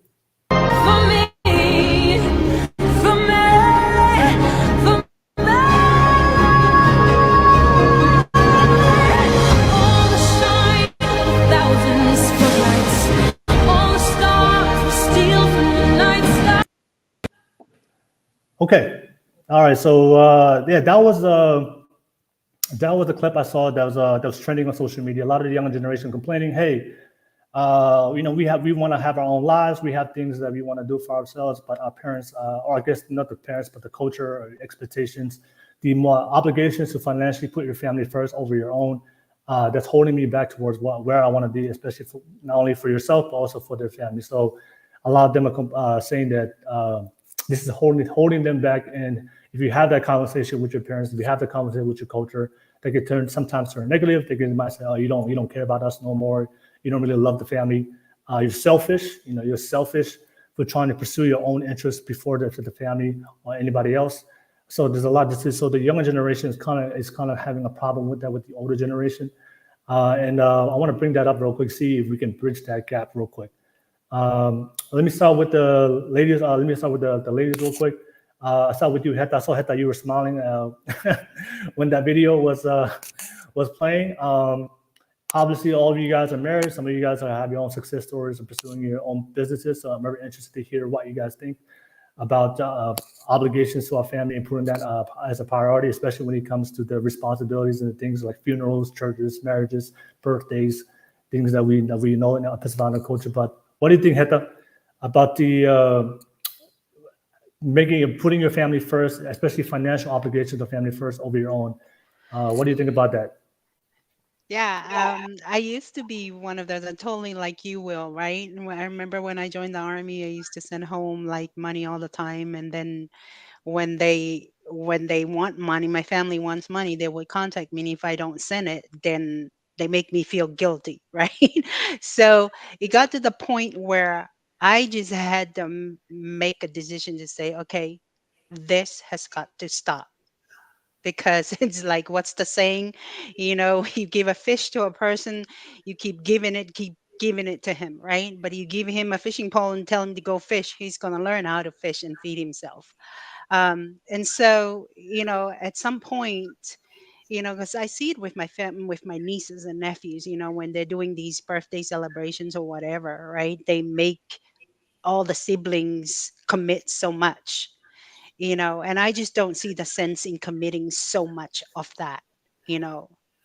I think the question needs to come in: can you pay your bills first? Can you put food on the table? And you take care of your family first before you committing that money to whatever is going on, But for me, I used to feel guilty about it until, and I just read a book lately, Boundaries by Dr. Cloud, and he's talking about setting boundaries with that kind of thing with your families, setting boundaries and saying no and not feeling guilty about it, because, you know, walking away so you can still have your peace and not letting it control you. Okay. All right. No worries, Heta. Thank you so much for sharing that. I'm going to pass it to mix it up. Pass it to fellas real quick, and we'll go back and forth. What do you think? I'll start with you, Siaosi. Siaosi, what do you think? I know you're an entrepreneur. You have your own business. What's your thoughts about the obligation to put your family obligations over your own? What do you think about that? Yeah, that's a tough one, right? It really just depends on how close you are with your family and the ties that you have with your family. And it's right. And like the way I grew up in my family, I loved them to death in the sense that I would give anything to them. But I didn't realize until, I got married that it was holding me back in a sense. I had to take a step back and really think about my future, because it was me getting married and then the whole family, right? So I really had to think about, am I going to survive, or am I going to keep giving the money back to the family? So it's truly a choice that we all have to make for ourselves, for in the individual, whether we want to continue to contribute to the tradition, because it's just tradition. If we want to continue to contribute to the tradition that's holding us back, or we get to step away and create something newly.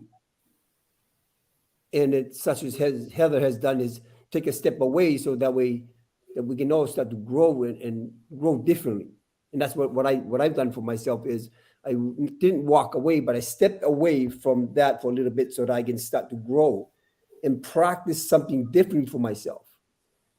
But really practice being different other than the way I wound up being. The way I wound up being is I get to give everything back to the family. And so I had to step away and practice something different for myself to become a different human being. Okay, no worries. Thank you so much, Siaosi. Let me pass it to you, Underground Rhodes. Underground Rhodes, what do you think? Obligation to your family, priority. Many struggle with that. What do you think, Underground Rhodes? Well, I totally agree with Heta talking about boundaries. I think it's really important. I think culturally wise, all these traditional things, they've gone overboard, done it and gone beyond their means to do this. They've taken traditional things and just overdone it. I don't know if it's for reputation or to be seen. I mean, and to the extent that the children are suffering, and then the children who have their own children are suffering, I think there should be some kind of limitation, and not have the children feel guilty about some of these obligations. But like Siaosi said, I was raised with seeing that, where you had a generation of family members that constantly took care of other family members. I think there's a Tongan thing of giving, right? Giving your best, giving your all, and giving your best. And I struggled with that because I saw my parents helping a lot of people. And then when I raised my kids, I didn't expect them to do that. Because this is what my kids said to me. One of my children said to me, when I die, they won't even know who my children are. They don't even know who my name, who I am. I'm giving to bury someone who doesn't even know that I exist. So that was the dilemma I was stuck with raising my adult children, and I respected their wish, and I don't expect that from them. And now, at my age, it's like now I can help my parents, but it's not like they make me feel guilty that I'm obligated to give to them, right? But for my children, I respect their views about that, and that's how I felt growing up, kind of like my kids, but I didn't really say much. I was like that person that questioned everything they did culturally. But at the end of the day, you want to know who's going to be the one taking care of you when you're sick, and it's going to be your spouse. No one else. No one else is going to take care of you. Your spouse is going to be the one taking care of you. And we find that a lot of people my generation now are taking care of their parents. You become the care of your parents. So that's tough because you kind of make a huge sacrifice and give up your own career and whatever you have because you are tied now to that obligation, right?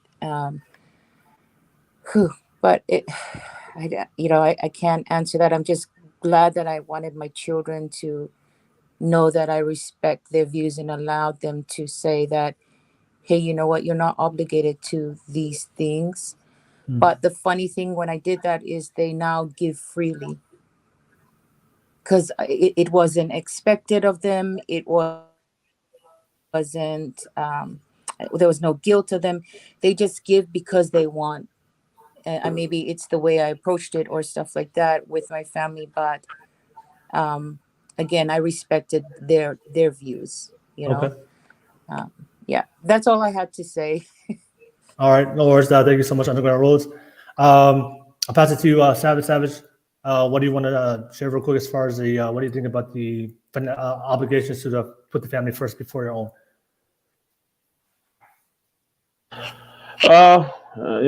As a father myself, a family man, uh, they're not a priority. Um, my mom, my brothers and sisters, they're not priority. If it's not the creator, uh, me and my wife, my kids, then hey, sorry, fourth, fifth, you can get out of here. Because the problem that comes living in the American society is that you become stretched, right? In different areas, you become so far stretched that you begin to tear at the seams, and that's crazy to me. I'm not judging anybody. Hey, Samoans, Falavelavis, Tongans, Lipaanga, whatever the hell, any islander. Um, it'll stretch you so much that you'll begin to question the loyalty of your own family. Because if you don't see it back, then what happens? Oh no, I'm not giving it to you guys because the last time I gave it back, you guys didn't even consider my rent.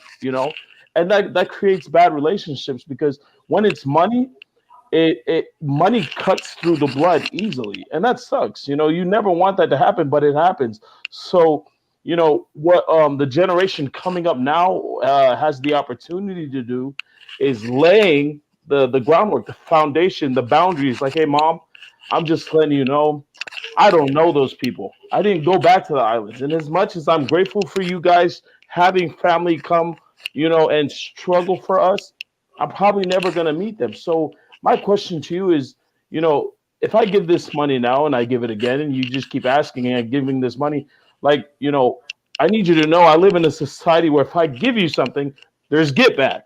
And if there's no get back, then what it is we give from our heart, my son, because you have to love your mom and your dad and your grandma and your grandpa, and you don't ask. Jesus will give it back. And that's all fine and dandy. But when your daughter needs braces, when your son needs books, when your kids need diapers, then all of a sudden it's like, oh, they're struggling. The pig farm back home in Tonga is there's no more pigs, so we have to go and give them the money. And it's like, well, what else is going on in Tonga? Because I don't know what's going on over there. I haven't been in Tonga in a long time. So it just creates bad issues in the family whenever you put your family ahead of you. Because then what happens? You and your spouse, whether it be your husband or your wife, you guys get into it because, like, man, every fucking week your family's passing away. It was this second uncle, then this third auntie. How many people are dying, and have you met any of these people? And it just becomes so blunt to the point where it's like, yo, honey, you can't say that. That's my family. I would never do. I understand, my love, but you got to understand too. I'm working for us, and we can't move ahead because every time I put money down, I look back, it's gone. But as I would say, there's nothing wrong with putting your family, or your extended family ahead if you can compensate. If you can do it, more power to you. There's a guy on the live chat who said, I believe his name is Nicky Vaughn. He said he's Tongan and he was going to teach Joe Promacio how to make his first millions because apparently he has 5.8 millions. Hey, Mr. Nicky Vaughn, no disrespect. If you're Tongan, out of the good and kindness of your Tongan heart, I challenge you to donate $25,000 to Will Nakuzi's studio, right? Because if you can do that, that's a better investment than you giving that money to Lee Panga or whatever you're going to do with it. Because then you can come into the studio and you won't have to comment anymore. You can say it live and direct, but you won't do that. You won't do that, right? Because that's far more dangerous and risky than me giving money to my family, right? So really, to me, is like understanding where the money is going, because that's what's going to be the first issue more than anything. Where's the money going? Where's the money going? Because if my son, if he buys a toy and he doesn't play with it no more, yeah, I'll talk to him about value. I'll talk to him. But if my son is 18 and he has a girlfriend and they want to go to the movies, I'm like, hey, son, you know what? It's a valuable lesson in this. If you want to date girls, that's no problem to me. But if you can't take them out on dates, get a job, right? So if he's going to get a job, he can easily turn back around. Hey, Dad, don't ask me for money because remember you told me to go get a job and work? Well, now me and that girl's married. Don't bother us. Respectfully, son, I hear you. Thank you. That's a valuable lesson. But if you try to teach that to a traditional mindset, easily, oh, you're heartless. How can you be this way? How can you be this way to me? When your dad used to live in Tonga, in the island, I take care of him for all the time. And it's like, wow, really, bro? Really? I'm talking about my kids here. So I got to take care of my family. So that's just me personally. I'm not talking generally. If you want to do it, if you can compensate, more power to you. But I prioritize me and mine first before my mom or anyone else. All right, no worries. Thank you so much, Savage. I appreciate you for sharing that. And yeah, man, if you want to drop that with Nicky Vaughn, I'm not gonna say no.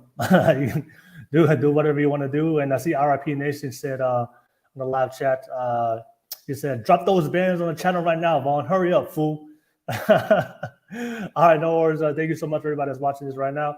I'll pass it to you, Rose. Rose, real quick, what do you think? What do you think? Putting your financial obligation with your family first as a priority over your own.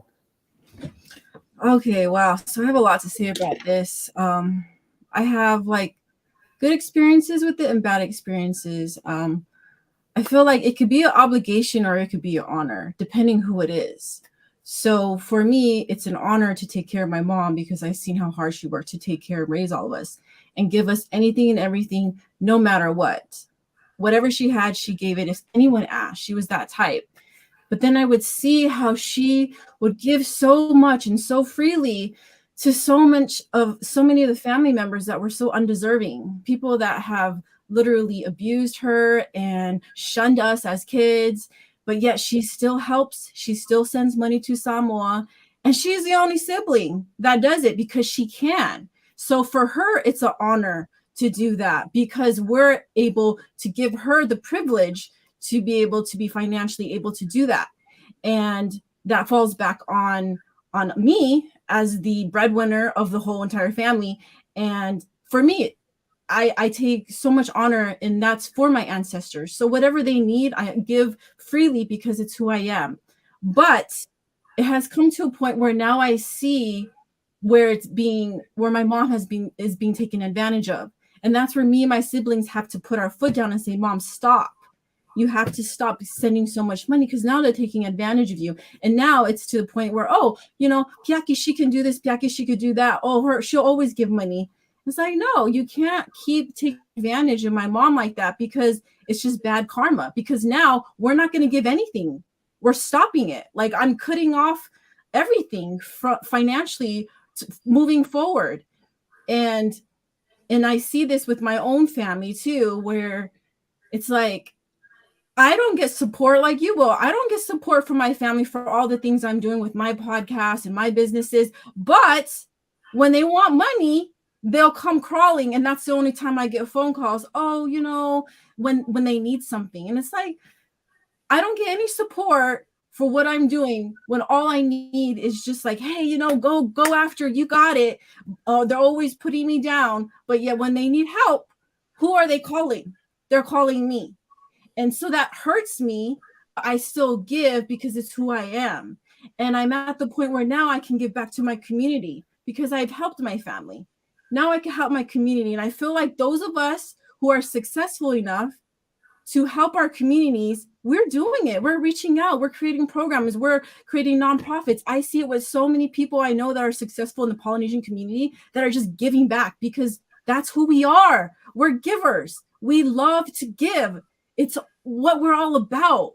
It's why we're the most hospitable people. Think about it. In cruise ships, who are they hire people from the islands because they're the most hospitable, the most loving, the most nurturing type people, the givers. It's who we are. The question is, who do we give to and how much? And we need to limit that. That's why we need to change a lot of these traditions and customs that are so old. They don't even apply to these modern times. Why do we need to give so much to funeral expenses? Because they have their traditions where they have to give food and this out to these people. I'm like, why? Just take care of the person that's dead, bury them, and that's it. All you need to do, you don't need to have a big old funeral. I understand the ceremony aspect, but it doesn't need to be financially taxing on the family. And that's where it needs to change. And us knowing this, we can change that. That will eventually be gone in time. I know you know that, Savage. So it's going to come, but it's just going to take time, and we just have to deal with it for now because a lot of it really is a lot of it's BS. It really is. A lot of it, all this money, it's like, where is the money going?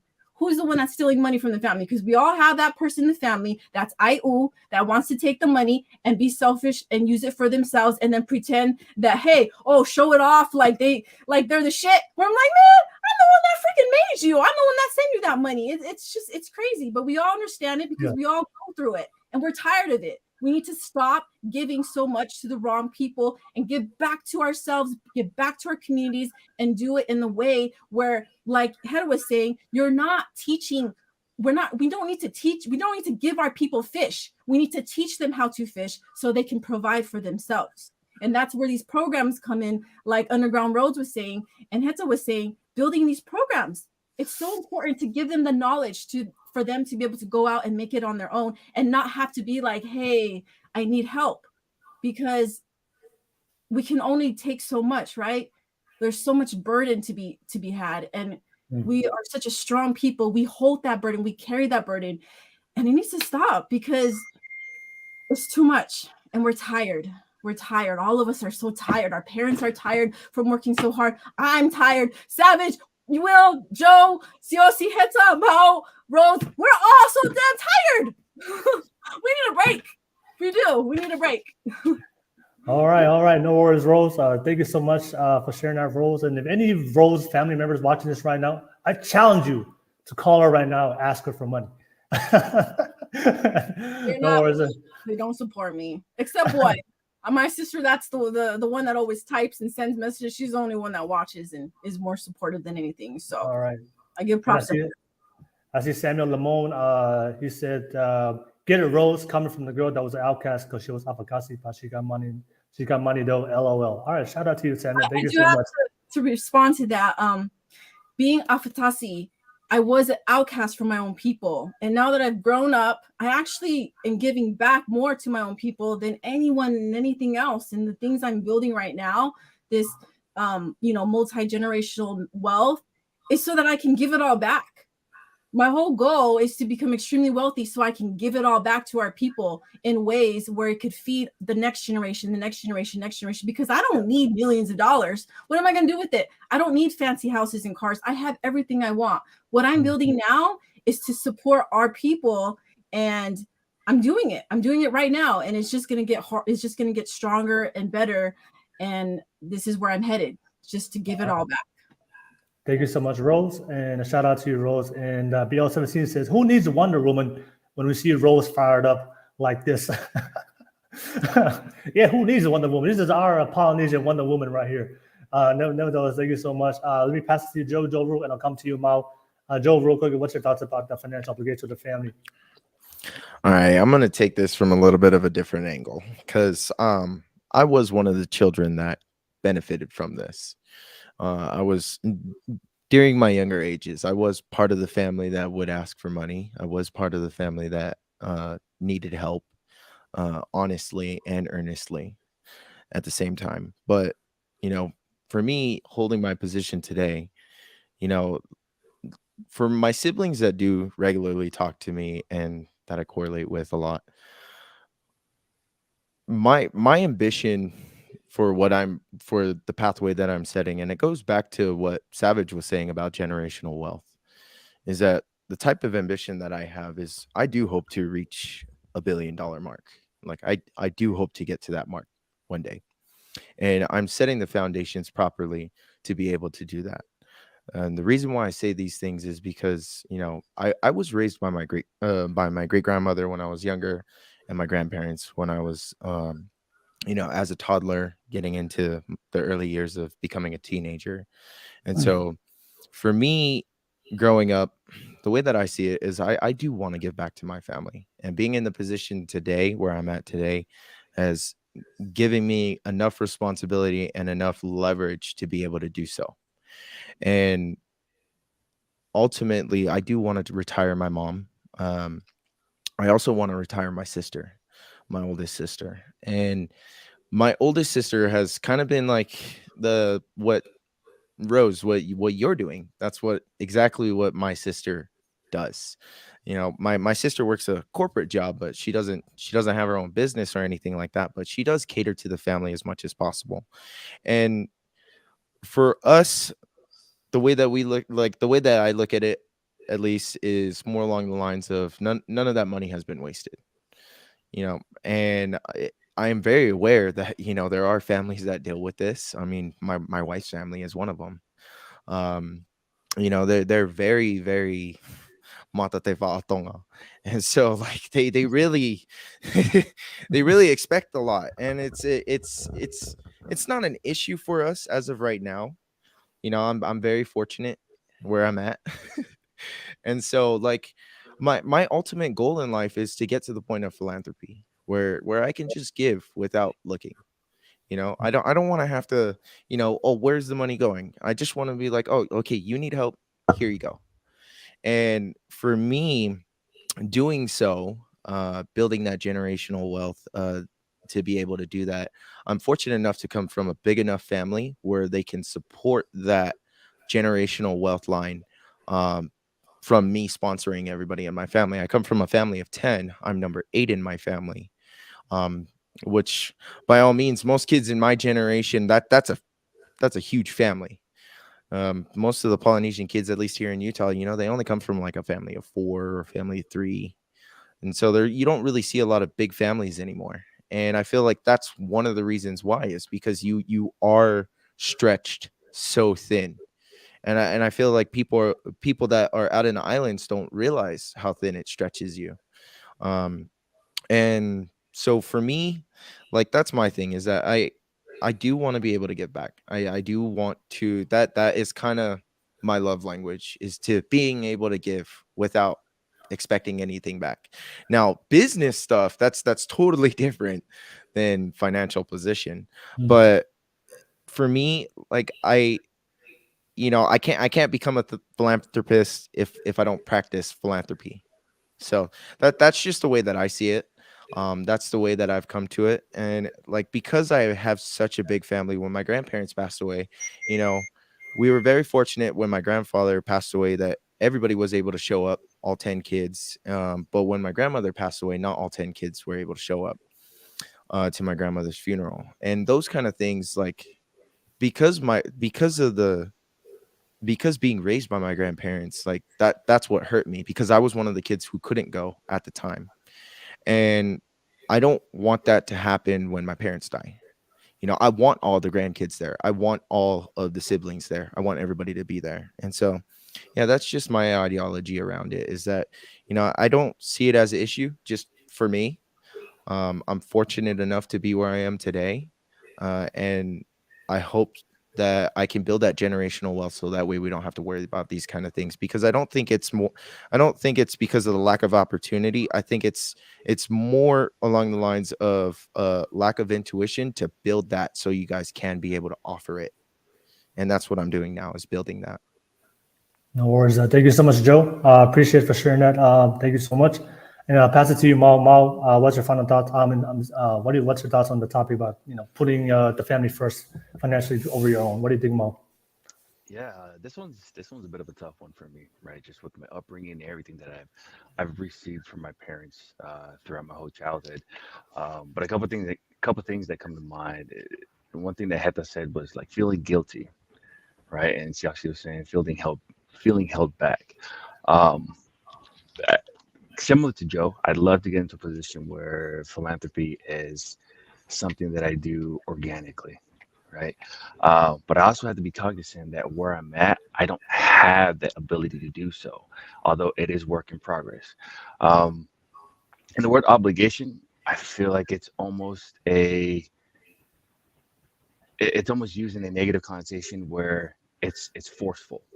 You have to give, right? Where it's more of course of action where someone is morally or legally bounded. I have no legal obligation to pay anybody in my family.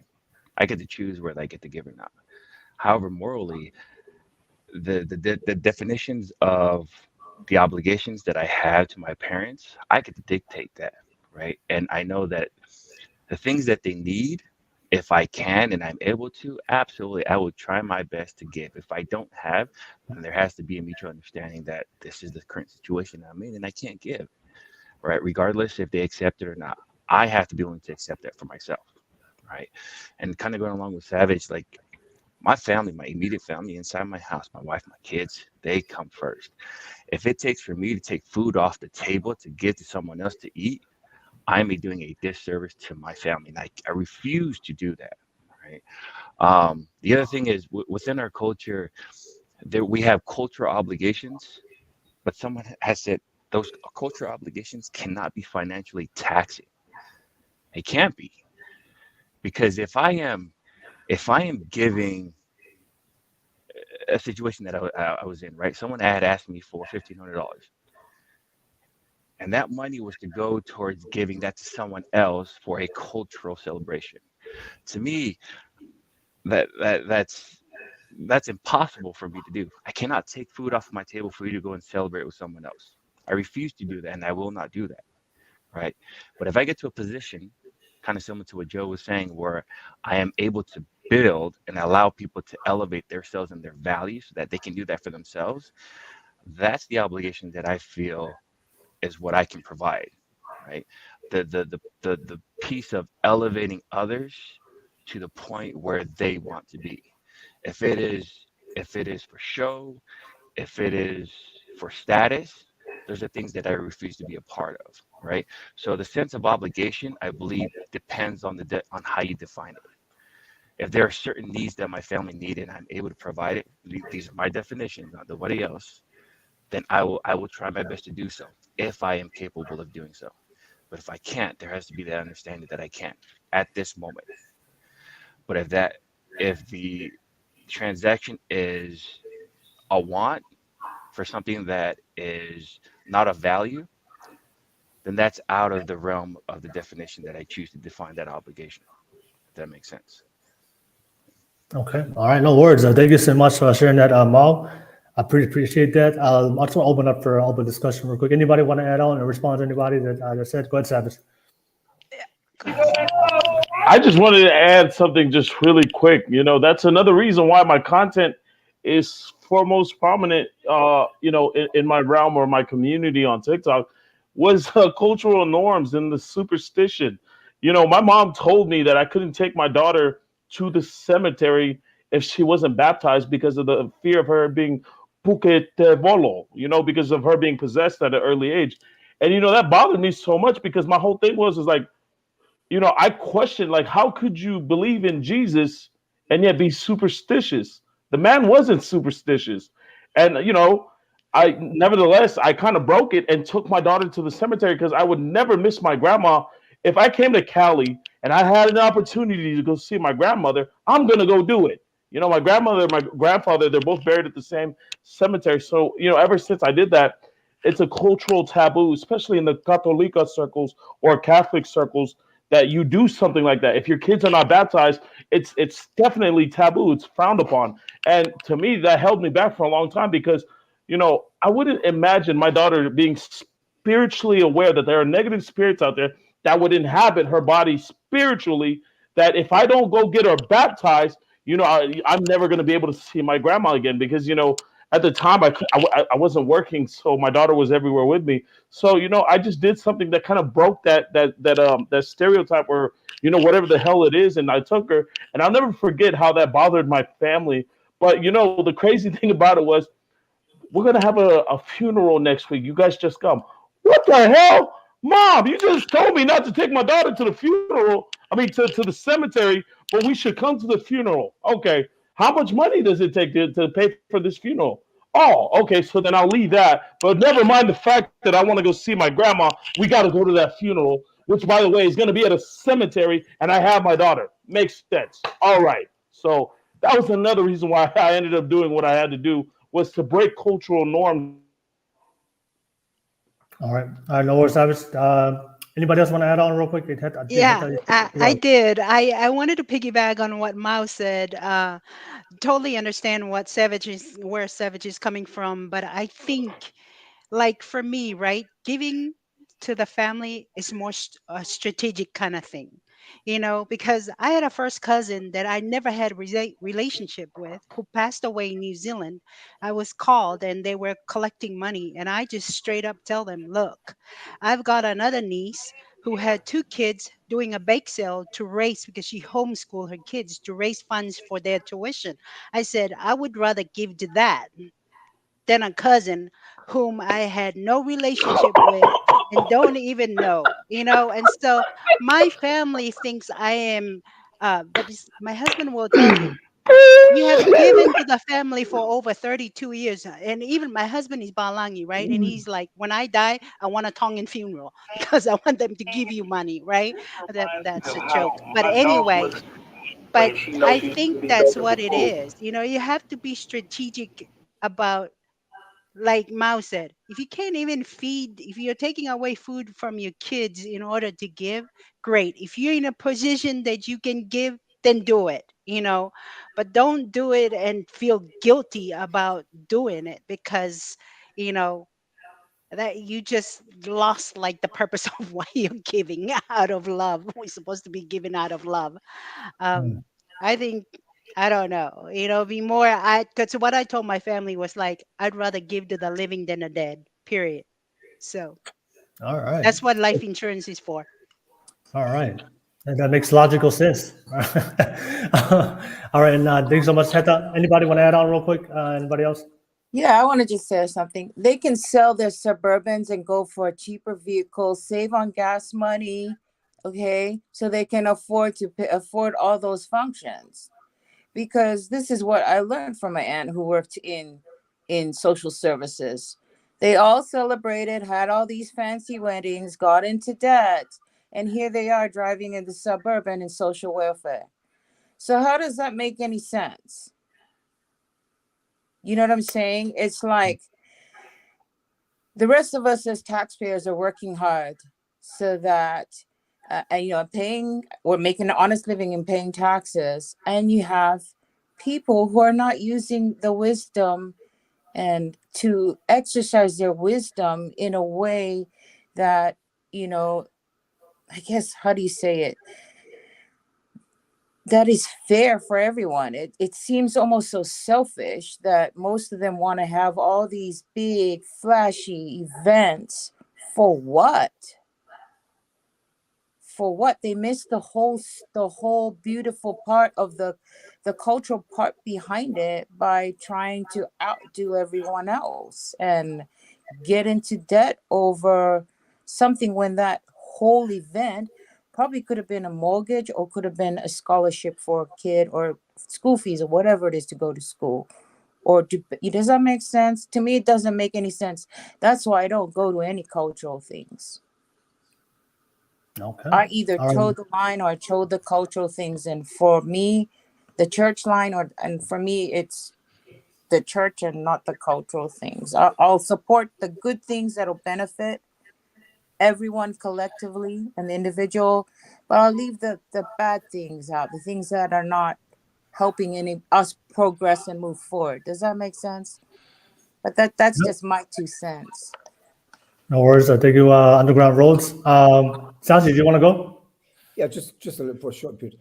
And I think this goes back to that we all have a choice. That we get to understand, or the next this generation, or whatever generation is, right? You have a choice in the matter. That you don't have to live in the thing that's in the past. You can actually create something newly for yourself. And I have it in this conversation that we're just kind of stuck in what the hell they're doing, and we're not creating something newly. Like, this is your time. You get to create something newly for yourself. Create a new tradition that works for you. So it's all about, for all of us to take a look for the next generation. If it doesn't work for you, create a tradition that works for you. Create something new. You don't have to be stuck in this realm or the past, right? So I suggest that if we're having this type of conversation with our children or the next generation, is have the next generation create something that totally works for them, and we can support them in that. Yeah. That's where the conversation needs to be. I have it. So it's no longer about what they've done. So I have it that we keep going back to what they were doing in the past, and we're stuck in that realm. I'm asking you guys to forward the conversation. What do we get to do from here on? The gap is right in front of us, yet we keep going back to the past. How do we bridge the gap about talking about the past instead of talking about what's possible in the future? Talk about what's possible. What's possible is that we can create something new. It doesn't work for us because we only make this amount of money. Like Joe said, I have this amount of money. I can donate here and there. But work about what's possible, what you have in your pocket. Because you can only give what you want. You don't have to do anything. In my conversation with this generation is, you don't have to do absolutely nothing that you're willing or unwilling to do. You have the choice. And your power is your choice of choosing powerfully for yourself. And we got to move the conversation forward, because we keep getting stuck on the past, and I have it. It's a dead end. It doesn't matter what the people in the past has done. What matters is that we have it in the back in back here, but move forward with the conversation. Bring something newly to the table so that the next generation, because they're listening. And they're waiting for something for us to gap it, but we keep getting stuck. So I'll leave it as that. I love you all. All right, no worries. Thank you for sharing that, Siaosi. Mao, did you want to add on real quick? Yeah, I just want to add on, and thank you, Siaosi, for I guess emphasizing that point, right? What are we doing to progress and move forward? And I kind of want to just add a quick point to that. Something that I know I've been trying to push here with my community, especially with those in kind of the same generation line that I'm in, is that we're starting to see a bit of a shift here. At least I'm starting to see a bit of a shift here in Oregon. The understanding and the differentiation between financial literacy and cultural obligations, right? And can you understand one and not the other? Because at times, I know with the elders, and I'm trying to be very respectful here and not generalizing. At least for the ones that I know, the cultural obligation is the key point, right? And that's what we abide by. And the new generation or the younger generation that's coming up is trying to have this understanding of financial literacy. And there's a possibility to do both by understanding both, right? And how they can go hand in hand. Where I know understanding financial literacy and where my variance is in gap as far as what I have as, let's just say, for lack of a better word, petty cash, things that or cash that I have that's expendable. That choice that Siaosi is talking about, that I see it with that expendable cash, I can then allocate to these different events, or I can allocate it to savings, or however I choose, right? Um, but I believe that's a huge part that I'm seeing here, that I'm pushing heavily, especially in this community here, is having that understanding of that financial literacy piece to go hand in hand with the culture obligation. And if one isn't sustainable, you can't sustain the other, right? Mm. And there's that clash that we're seeing here. And so I think, to Siasi's point, moving forward, how do we emphasize the one in order to help the other, if that's how you choose to go forward, right? If that culture obligation is so important, how do we become literate in money, to be able to support those different avenues in which folks want to travel in? Man, that was great, Jamal. Thank you so much for sharing that. Joe, I know you wanna add on to that, Joe. Yeah, of course. I do. First of all, I want to say I'm sorry for what you guys have been through. I mean, it kind of sounds sad, to be completely honest. But okay, so I kind of like want to touch on it, but also ask a question at the same time.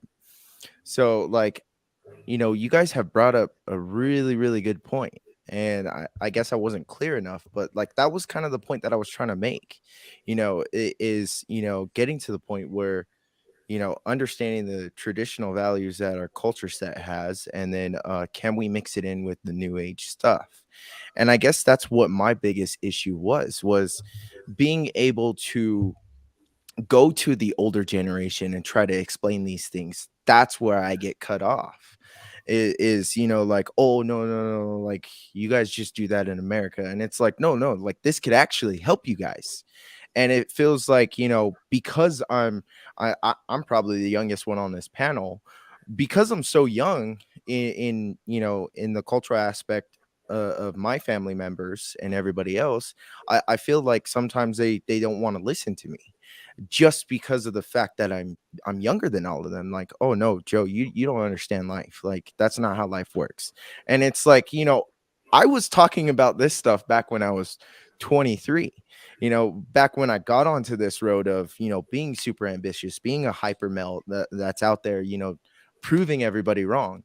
And it's like time and time again, I've proved everybody wrong along the way. And then it's like, now everybody wants to know. And it's like, it makes it hard for me to try to, give them that opportunity and give them the insight, because it's like they're so tied to the traditional value that they don't want to try at least adopt the new values that help that generational wealth, that help that insight to allow the younger generation and the older generation to take opportunity in the new things that are happening. And I just want to know, like, what is your guys' perspective on how can I approach everybody in my family with this? Like, because what you guys just explained is exactly what I'm trying to do. Like, I'm trying to voice this, but I feel like because I'm one of the younger ones, nobody wants to listen to me. And it's like I'm afraid that I'm going to end up becoming way too busy to even give it any attention. And like, I hope that's not how it ends up going down, but I want to know what is your guys' opinion? How can I approach everybody and be able to do this and set out a plan and be strategic with it? And it's like, because for me, to the rest of my family, my credentials don't mean shit. Doesn't matter how much money you make, Joe. Doesn't matter how what your path road, how much you've accomplished. Like, you're one of the younger ones. So like, how do I approach the older generations and tell them, like, hey, this is what I'm on right now. This is what allowed me to get to the opportunities that I have today. This is the reason why you guys don't have the same opportunity. And I'm just trying to show you it. Like, I just really want to show you it. And so like, I just want to know, like, what do you guys suggest I do? Go ahead. What's the answer? That's powerful, man. And That's savage. Yeah, just show them. Just do the fucking work. I would say more importantly, like if they're not gonna listen, don't grab their ear, grab their eyes. Because by the time they see you, it's gonna be too late. They're like, oh fuck, we should have took him up on his offer. But it's okay. It's at least now they know you can do it, right? Because now their Yeah, kids are gonna be like, literally, hey, that's what I was afraid of. Is that yeah, it's like, yeah, I'm afraid of getting too busy to where I can't, like me physically can't be there and give them that opportunity. yeah. That's just my advice to you. Like I'm not saying that's the right thing to do, because you might end up Mhm. doing that, and people might, oh, you stuck up asshole. No, that's just my Yeah, personal advice to you. literally. There's some people where I'm at that case with some people, and it's like, I Can I think chime in? I have it. There's a big opportunity here for you. This is what we're talking about in bridging the gap, right? If you have it that they're unwilling to listen, what is it that you can provide and that you can offer differently in the way that you listen to them, in the way that you listen to yourself? What else could you do that would show up powerfully, that would have them enroll in what's possible for all of them? So you do have an opportunity.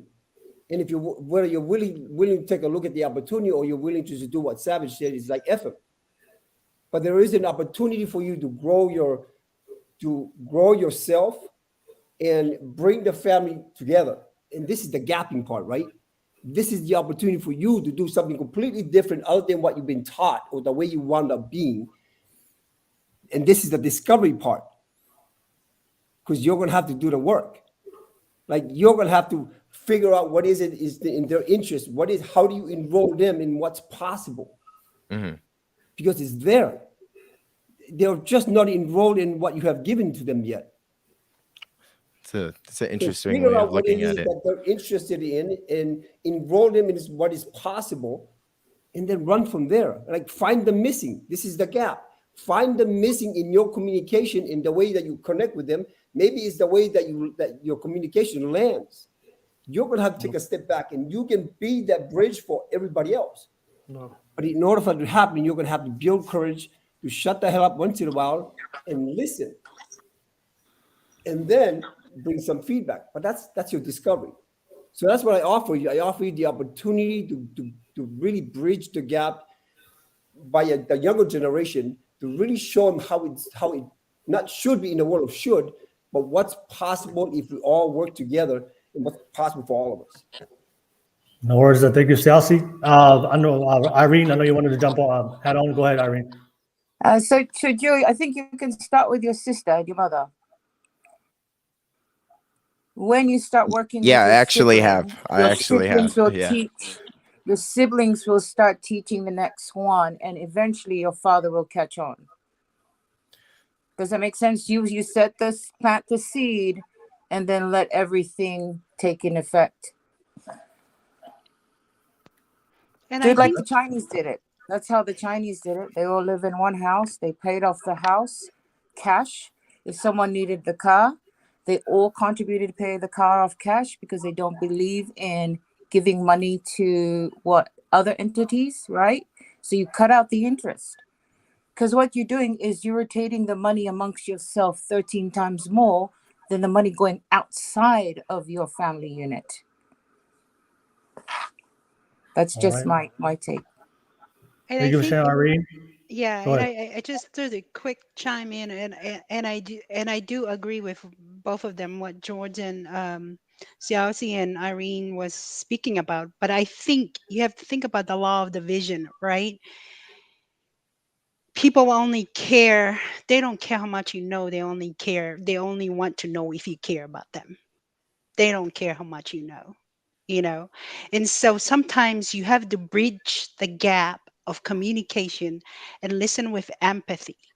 That's totally different from just coming out and saying, this is what I'm doing, this is how you're going to benefit from it. And that, because sometimes when you're trying to sell an idea, you know, people will buy into you before they buy into your vision. So you have to be able, it's like Savage said, just do it and show it. and just communicating, because sometimes you have to find out what the bottlenecks, where the bottlenecks are, what is it that's holding them back, why are they resistant, find out identify where the issues are, the problems are, and then solve those problems, and then get them along to buy Yeah. into your vision. Can But I add like I on more said, to that? yeah.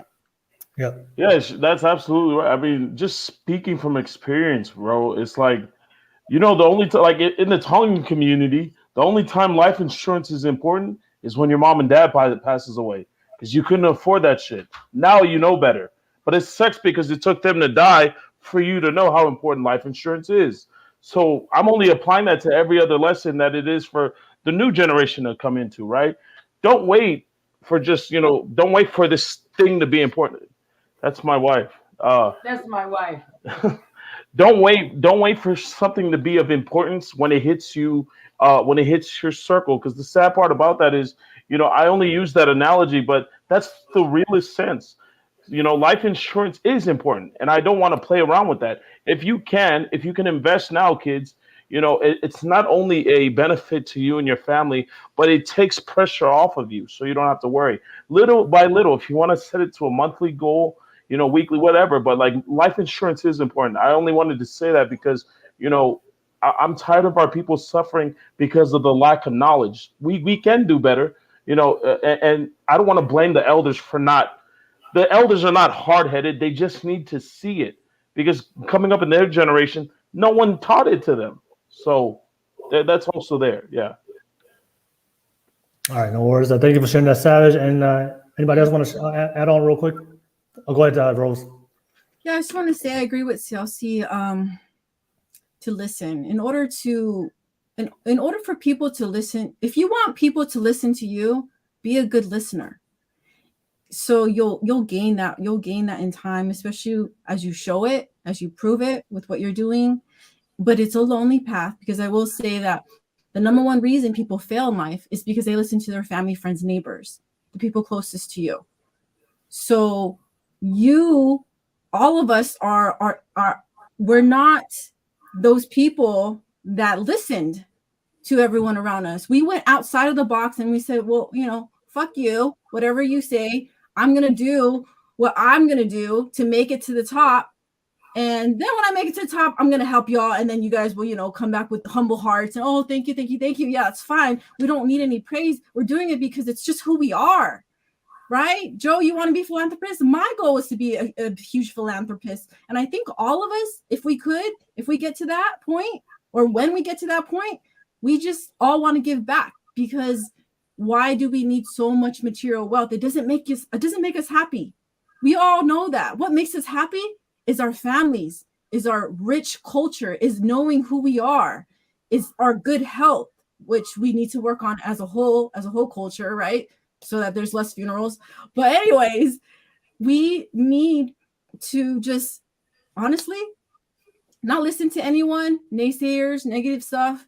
Just walk your path. It's a lonely path, because when you get to the top, most wealthy people, they're lonely. And you know who are the ones closest to them? It's the people that work for them. It's the truth. I work and I deal with so many multimillionaires and billionaires, and I see what they go through, because I talk to a lot of them, one-on-one conversations, and they're not happy because everyone uses them for their money, and they don't have authentic family and friends to surround themselves with.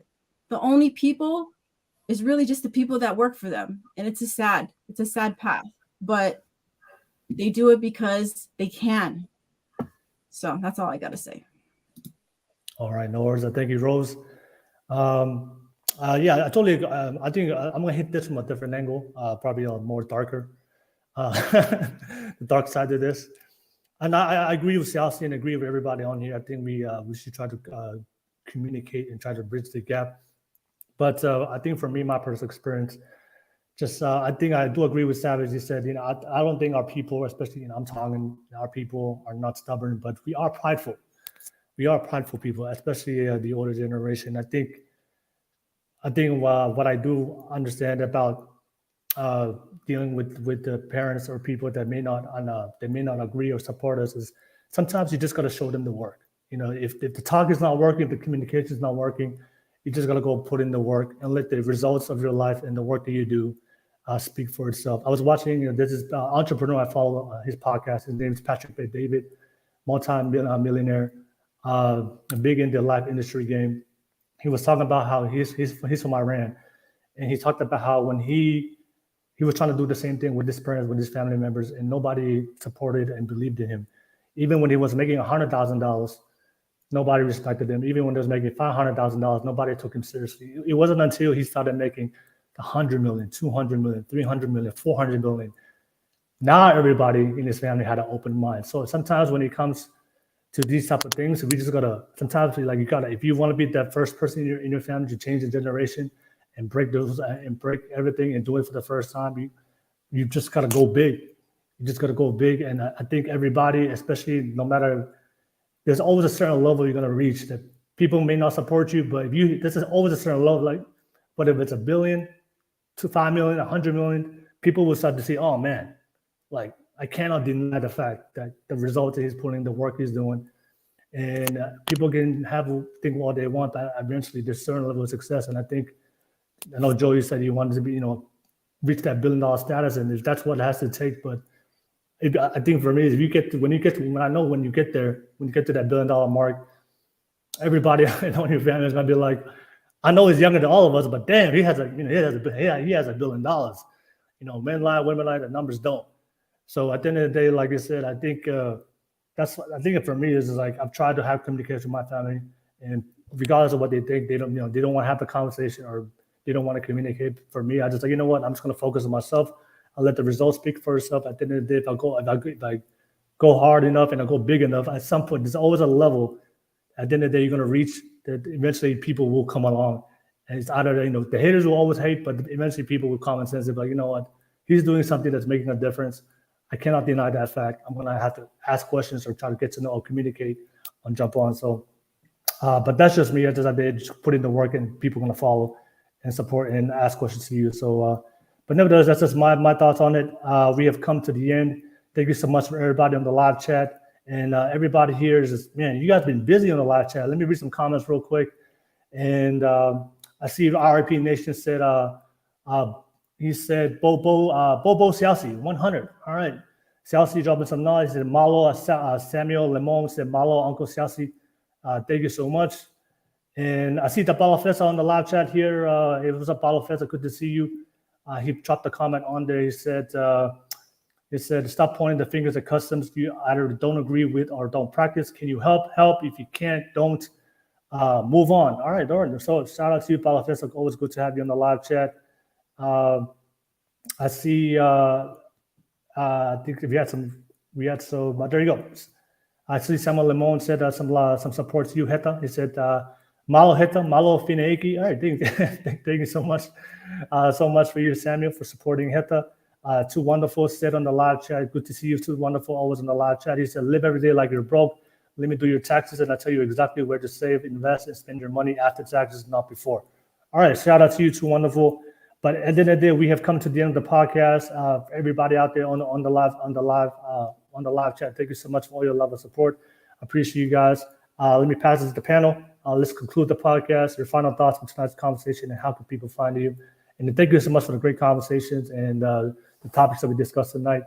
And I'll start with the ladies real quick. A quick final thoughts and how can people find you? I'll start with you, Irene, Underground Rhodes.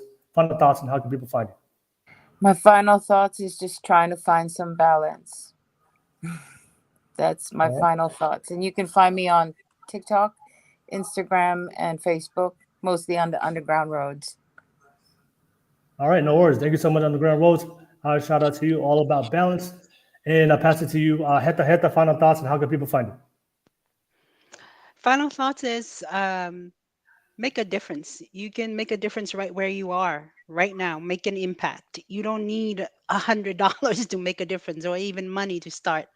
You can start right now where you are and add value to people's lives. Well, you can find me in Instagram, Heta High, or Facebook, but I'll try to be more active in social media.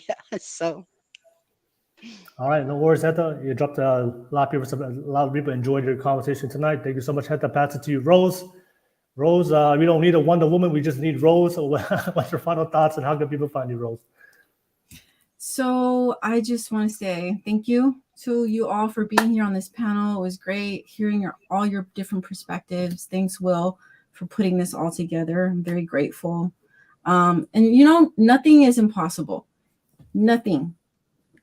You can do anything, and just know that we are so much stronger in our souls, in our minds, than we are, with our physical strength. So we need to give ourselves more of that good, that self-love, that love talk, that what do you call it? The positive self-love, where you look in the mirror and you just say, you're beautiful, you're courageous, you're this, you're that, the I am, those positive affirmations. We need to do that more with ourselves, because this is the thing, is we joke so much with each other and put each other down so much, and we need to get that out, because it's bad programming. We need to stop with the negative connotations and just put all positive in there, because it's become so common and so accepted, and it shouldn't be. It shouldn't be. We shouldn't be bullying each other, because it's a lot of it's just bullying. It really is putting each other down, laughing it off, but really it's hurtful. It's hurtful. So yeah, just want to say I love you all, and you can find me on Instagram at Hungry Someone. So thank you. All right, no worries. Thank you so much for sharing that, Rose. I'll pass it to the fellows real quick. Mao, thank you for jumping on as a public guest. Final thoughts and how can people find you, Mao? And you dropped some bombs and some gems tonight, man. Very excited to have you on tonight's panel and discussion. But go ahead, Mao. Final thoughts, how can people find you? Oh, I think you're on mute. First off, There you go. You good. Yeah. Thank you for the platform, and thank you, panel, for the insight and perspective. Absolutely just gratifying being on here with you all. I know this sounds cliche, but it's something that I truly believe is be the change that you want to see. There are a lot of things that we talk about, a lot of the frustrations that we go through, either within our families, within ourselves, or within our culture. But I think at the end of the day, everybody's their own person, and how you want to build and edify yourself is all up to you. You can find me on Instagram at JDamani. I know I got to be more active on social media, but yeah, you can find me there. We can start there. All right, no worries, Mal. Thank you so much. I know I've been trying to get you on, and you finally jumped on, so I was excited. Oh, he's finally here. Thank you so much, Mal, for being on tonight's podcast. I'll pass it to you. Savage, final thoughts and how can people find you? Yeah, mainly on TikTok. I'm just on TikTok. I get my Instagram back on Friday, and I can post again. But I just wanted to say this, right, to the kids and the adults. One thing is for sure in this life that I can guarantee you, and you will die. That's for sure. You're gonna die. However, everybody claims to be alive, but does that mean you're living, right? So if you're going to be alive, why not live? Because you're going to die for sure, right? Whether it means you're going to be the first stripper in your family, whether it means you're going to be the first millionaire, the first criminal, the first, I don't know, shit talker, whatever it is, go be that. Because, you won't know until you go. And why I say that's so prevalent, is that the stigma that comes behind risk taking is that it's either going to be high risk, high reward, or the opposite. And the opposite, none of us want to take. And that's the part that nobody highlights enough is you're going to fail. It's supposed to happen. Go fail. The more you fail, the more that's left over is just success. So I'll tell you right now, I'm probably the biggest failure you're ever going to know in your life as a Pacific Islander. I'm so good at failing. I had no other choice but to succeed because I know how to fail everywhere else. It's now time for me to succeed in life. So with that being said, if you're afraid of success, that's normal. But if you're afraid to fail, you're being unrealistic. So with that being said, go live your life because you can die at any time. All right, no worries, Savage. Thank you so much, man. And I'll pass it to you. Siaosi, final thoughts and how can people find you?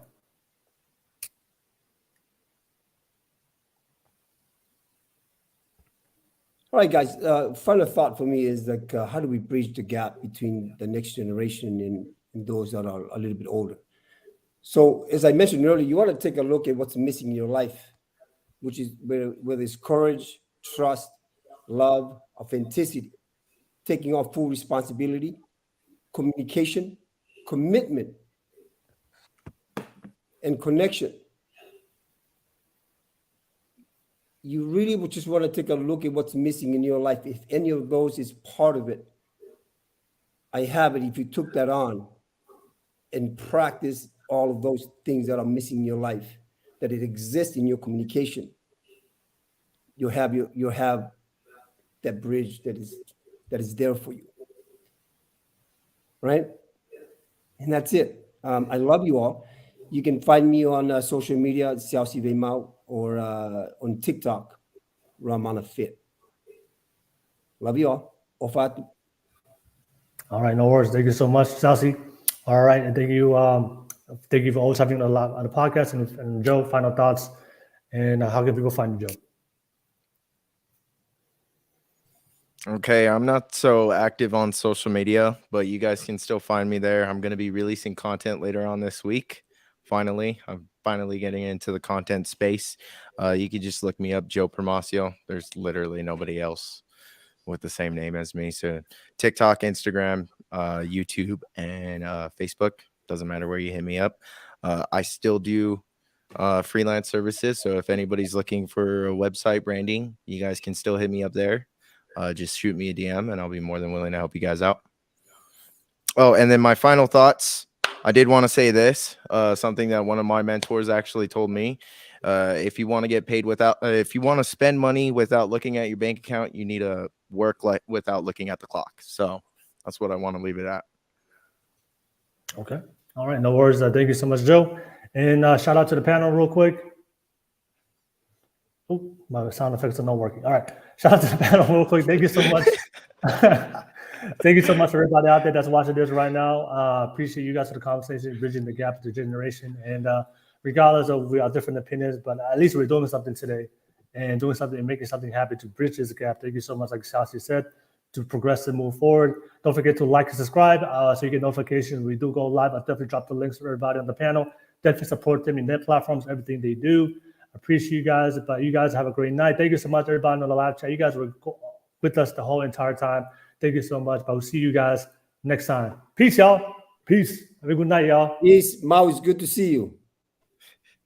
Ovatu to all of you guys. Love y'all. Peace. Bye. Have a good night. Passive what?